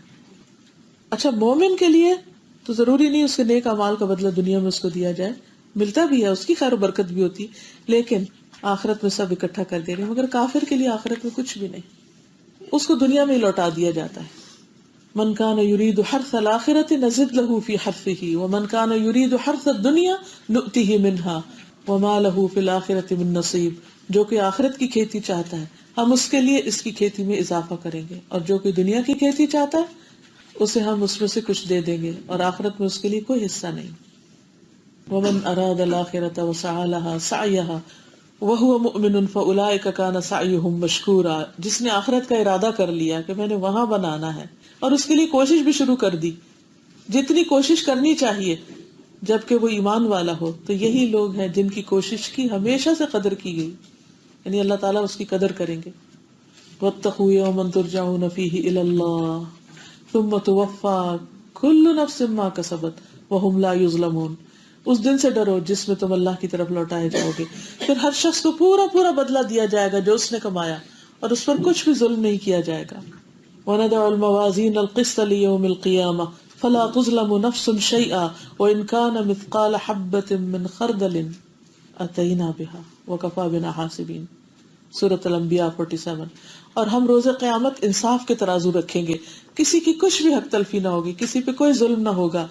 اگر کسی کا رائی کے دانے برابر بھی عمل ہوگا، اتنا باریک سا دانا، تو وہ بھی سامنے لائیں گے، سامنے لا کے رکھیں گے، یہ نیکی تم نے کی تھی، اور حساب کرنے کو ہم خود ہی کافی ہے، اللہ تعالیٰ خود اس کا حساب کرے گا. تو مومن کو بدلہ دنیا اور آخرت دونوں میں ملتا ہے، لیکن کافر کو صرف دنیا میں. یوم یعرض الذین کفروا علی النار، کیا کہا جائے گا؟ اذھبتم طیباتکم فی حیاتکم الدنیا. اس لیے آپ دیکھیں گے کہ ان کے لیے بعض اوقات دنیا کی زندگی بہت آسان ہے ہماری نسبت. جو پابندیاں، رکاوٹیں، مخالفتیں ایک ایمان کے ساتھ بندے کو ہوتی ہیں، ان کے لیے نہیں ہے. تو وہ اس وقت بتا دیا جائے گا کہ یہ تمہیں دنیا میں ہی لوٹا دیا گیا تھا. حتیٰ کہ کافر کی موت آسان کر دی جاتی ہے اس کی نیکیوں کی وجہ سے، لیکن آخرت میں ان کے لیے کوئی حصہ نہیں. رسول اللہ صلی اللہ علیہ وسلم نے فرمایا بے شک اللہ تعالیٰ کسی مومن سے ایک نیکی کا بھی ظلم نہیں کرے گا. دنیا میں اس کا بدلہ اسے عطا کیا جائے گا اور آخرت میں بھی اس کی جزا اس کو دی جائے گی. اور کافر کو دنیا میں بھی بدلہ دے دیا جائے گا ان نیکیوں کا جو وہ اللہ کے لیے کرتا ہے، یہاں تک کہ جب آخرت میں فیصلہ ہوگا تو اس کے لیے کوئی نیکی نہ ہوگی جس کا اسے بدلہ دیا جاتا ہے. ایک اور حدیث میں مسلم کی، جب کافر کوئی نیک عمل کرتا ہے تو اس کی وجہ سے دنیا سے ہی اسے لقمہ کھلا دیا جاتا ہے، یعنی یہی دے دیا جاتا ہے. پھر فرمایا فمن وجد خیرا فلیحمد اللہ، تو جو خیر پائے اسے اللہ کی تعریف کرنی چاہیے. یعنی جو اپنے نامہ اعمال میں خیر پائے، نیکی پائے، تو اللہ کا شکر ادا کرے کہ اس نے یہ سب کچھ جمع کر کے رکھا ہے. اللہ تعالیٰ سے زیادہ کوئی حفاظت کرنے والا نہیں. بندوں کو تو اگر آپ کچھ کر کے کما کے رکھ دیتے ہیں کہ امانت رکھو تو پھر ضروری نہیں کہ واپس بھی ملے، لیکن اللہ تعالیٰ کبھی بھی بندے کو نقصان نہیں دیتے. پھر یہ بھی پتہ چلتا ہے کہ نعمت پر الحمدللہ کہنا چاہیے. اللہ تعالیٰ خود فرمانے کہ جس سے جو خیر پائے اسے چاہیے کہ اللہ کی حمد کرے. ہدایت ملنے پر بھی شکر ادا کرنا چاہیے، پسند کی چیز ملنے پر بھی شکر ادا کرنا چاہیے، نیک عمل کی توفیق ہو جائے تب بھی شکر ادا کرنا چاہیے. وَمَنْ وَجَدَ غَيْرَ ذَلِكَ فَلَا يَلُومَنَّ إِلَّا نَفْسَهُ، اور جو اس کے علاوہ کچھ اور پائے، گناہ پائے، ظلم اور زیادتی اپنے اعمال نامے میں پائے، تو اپنے آپ کو ملامت کرے کہ اللہ تعالیٰ نے ظلم نہیں کیا، کہ بندے نے گناہ کیا نہیں اور اس کے نامہ اعمال میں غلط انٹری ہو گئی. دنیا میں کتنی دفعہ غلط انٹریز ہو جاتی ہیں، آپ کو غلط سٹیٹمنٹس مل جاتی ہیں، غلط چیزیں بتا دی جاتی ہیں اور آپ پریشان ہو جاتے ہیں، غلط بلڈ رپورٹس مل جاتی ہیں، کئی قسم کی کنفیوژن انسانوں میں ہوتی ہیں، لیکن اللہ کے ہاں ایسا کچھ بھی نہیں. تو یہاں حدیث تو مکمل ہوتی ہے، صرف کوئک ریویو حدیث کا آخر میں کر دیتی ہوں. آپ عربی عبارت کو سامنے رکھ لیجئے اور دوبارہ دیکھتے جائیے. پہلی بات یہ کہ یہ حدیث قدسی ہے جس میں اللہ سبحانہ وتعالیٰ سے روایت کی جاتی ہے اور یہ سند کے اعتبار سے سب سے اعلیٰ مرتبے کی حدیث ہوتی ہے. دوسری بات یہ کہ حدیث قدسی کے بارے میں مباحثہ نہیں کرنا چاہیے کہ یہ الفاظ کس کے ہیں اور کلام کس کا ہے. صاف سی بات ہے کلام اللہ سبحانہ وتعالیٰ کا ہے، اور اللہ تعالیٰ نے ہمیں یہ نہیں بتایا کہ یہ لفظ اور معنی دونوں اس کی طرف سے ہے یا معنی اللہ کی طرف سے اور لفظ رسول اللہ صلی اللہ علیہ وسلم کے ہیں. پھر اس سے یہ بھی پتہ چلتا ہے کہ اللہ سبحانہ وتعالیٰ کلام کرتے ہیں، تو ابھی اللہ تعالیٰ نے فرمایا کہا گیا. پھر یہ کہ اللہ تعالیٰ ظلم نہیں کرتا، حالانکہ وہ ظلم پہ قادر ہے، لیکن اس کے باوجود وہ عادل ہے. پھر اسی طرح یہ کہ اللہ تعالیٰ نے ظلم کو حرام قرار دیا ہے اپنے پر بھی اور ہم سب کے لیے بھی، ایک دوسرے پہ ظلم نہیں کرنا چاہیے. پھر اللہ تعالیٰ نے اپنے لیے نفس کا لفظ بولا ہے، حرمت الظلم علی نفسی، یعنی نفس سے مراد یہاں اللہ تعالیٰ کی ذات ہے. قرآن مجید میں بھی آتا ہے وَيُحَذِّرُكُمُ اللَّهُ نَفْسَهُ، اللہ اپنے آپ سے، اپنی ذات سے تمہیں ڈراتا ہے. پھر یہ کہ ہمیشہ اللہ تعالیٰ سے ہدایت مانگتے رہنا چاہیے اور علم حاصل کرنے کا بھی شوق ہونا چاہیے اور اس کی کوشش بھی ہونی چاہیے اور اس کے مواقع تلاش کرنے چاہیے اور لوگوں کے لیے فراہم کرنے چاہیے. پھر اللہ کے سوا کسی اور سے ہدایت نہیں طلب کرنی چاہیے، کیونکہ اللہ تعالیٰ نے فرمایا مجھ سے مانگو. پھر ہدایت کی دو قسمیں آپ کو بتائی گئی، ارشاد اور توفیق. پھر یہ ہے کہ سب بندے بھوکے ہیں سوائے ان کے جن کو اللہ کھلاتا ہے، تو اللہ ہی سے کھانا مانگنا چاہیے. اسی طرح پانی بھی اللہ ہی سے مانگنا چاہیے، لیکن مانگ کر بیٹھ نہیں جانا چاہیے، رزق مانگنے کے ساتھ ساتھ کوشش بھی کرنی چاہیے. جیسے قرآن مجید میں آتا نا فَإِذَا قُضِيَتِ الصَّلَاةُ فَانْتَشِرُوا فِي الْأَرْضِ وَابْتَغُوا مِنْ فَضْلِ اللَّهِ، جب نماز ہو چکے تو کیا کرو، زمین میں پھیل جاؤ اور اللہ کا فضل تلاش کرو. وَاذْكُرُوا اللَّهَ كَثِيرًا لَعَلَّكُمْ تُفْلِحُونَ، اور اللہ کو بہت یاد کرو تاکہ تم فلاح پاؤ. جیسے سورۃ الملک رات کو روز آپ پڑھتے ہوں گے، اس میں بھی آتا نا هُوَ الَّذِي جَعَلَ لَكُمُ الْأَرْضَ ذَلُولًا، زمین کو تمہارے لیے تابع کیا. کیا کرو، فَامْشُوا فِي مَنَاكِبِهَا، اس کے اطراف میں چلو، دور دور تک جاؤ رزق کی تلاش میں. وَكُلُوا مِن رِزْقِهِ، اور اس کا رزق کھاؤ. وَإِلَيْهِ النُّشُورُ، واپسی نہیں بھولو، اسی کی طرف واپس بھی جانا. یعنی دنیا میں غافل ہو کے زندگی بسر نہیں کرو. تو رزق کی تلاش میں کہیں سفر کرنا، کہیں جانا، محنت اور کوشش، یہ منع نہیں ہے، لیکن اللہ کو بھول کے رزق کے پیچھے پڑے رہنا اور غافل ہو جانا یہ درست نہیں.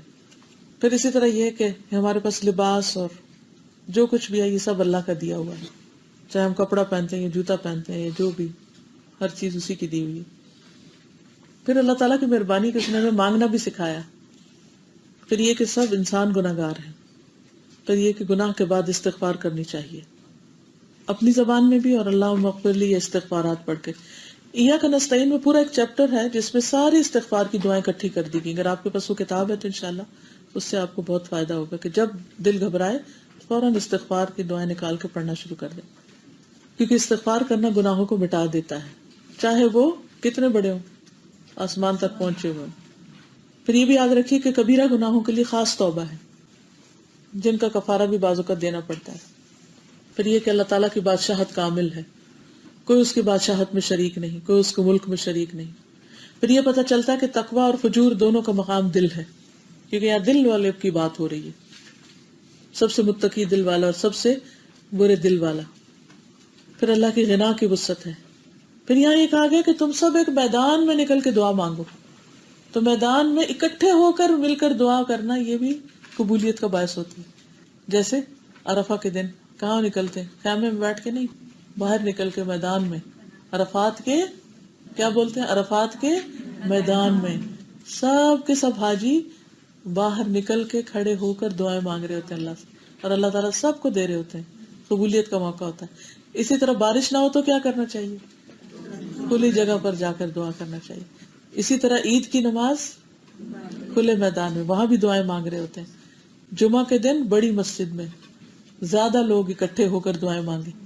تو جتنا بڑا مجمع ہوگا اتنا بڑا. لیکن سنت سے کون کون سی دعائیں ثابت ہیں؟ یہی مقامات ہیں جہاں اکٹھے ہو کر دعائیں مانگی گئی تھی.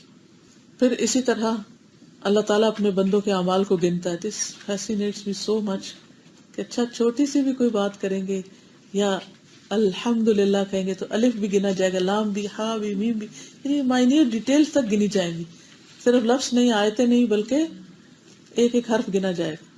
وَمَن يَعْمَلْ مِثْقَالَ ذَرَّةٍ خَيْرًا يَرَهُ وَمَن يَعْمَلْ مِثْقَالَ ذَرَّةٍ شَرًّا يَرَهُ. ذرہ برابر نیکی اور ذرہ برابر برائی بھی سامنے آ جائے گی. اور پھر یہ کہ اللہ تعالیٰ کسی پہ ظلم نہیں کرتا، جو کچھ انسان کرے گا اس کو واپس لوٹا دیا جائے گا. اور اگر انسان کو ہدایت مل جائے، نیکی کی توفیق ہو جائے تو اللہ کا شکر ادا کرتے رہنا چاہیے. اور پھر خیر نہ پہنچے تو اپنے آپ کو ملامت کرنی چاہیے. اعمال ضائع ہو جائے تو اللہ تعالیٰ کو یا کسی اور کو بلیم نہیں کرنا چاہیے، اپنے آپ کو کرنا چاہیے. ایک دفعہ حدیث آخر میں دوبارہ سن لیں اور انجوائے کریں جو کچھ آپ نے پڑھا اس کو امیجن کر کے. تحریم الظلم. عن ابی ذر الغفاری رضی اللہ عنہ عن النبی صلی اللہ علیہ وسلم فيما يرويه عن ربه عز وجل أنه قال يا عبادي إني حرمت الظلم على نفسي وجعلته بينكم محرما فلا تظالموا يا عبادي كلكم ضال إلا من هديته فاستهدوني أهدكم يا عبادي كلكم جائع إلا من أطعمته فاستطعموني أطعمكم يا عبادي كلكم عار إلا من كسوته فاستكسوني أكسكم يا عبادي إنكم تخطئون بالليل والنهار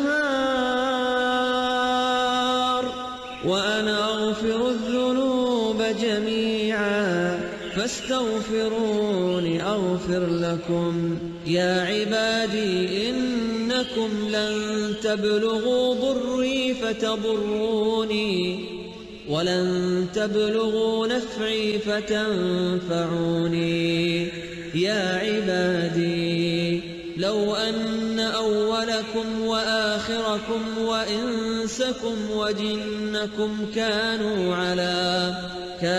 على أتقى قلب رجل واحد منكم ما زاد ذلك في ملكي شيئا. يا عبادي لو أن أولكم وآخركم وإنسكم وجنكم كانوا على أفجر قلب رجل واحد منكم ما نقص ذلك من ملكي شيئا. يا عبادي لو أن أولكم وآخركم وإنسكم وجنكم قاموا في صعيد واحد فسألوني فأعطيت كل واحد مسألته ما نقص ذلك مما عندي إلا كما ينقص المخيط إذا أدخل البحر. يا عبادي إنما هي أعمالكم أحصيها لكم ثم أوفيكم إياها. فمن وجد خيرا فليحمد الله ومن وجد غير ذلك فلا يلومن إلا نفسه. جزاكم الله خيرا. سبحانك اللهم وبحمدك أشهد أن لا إله إلا أنت أستغفرك وأتوب إليك. السلام عليكم ورحمة الله وبركاته.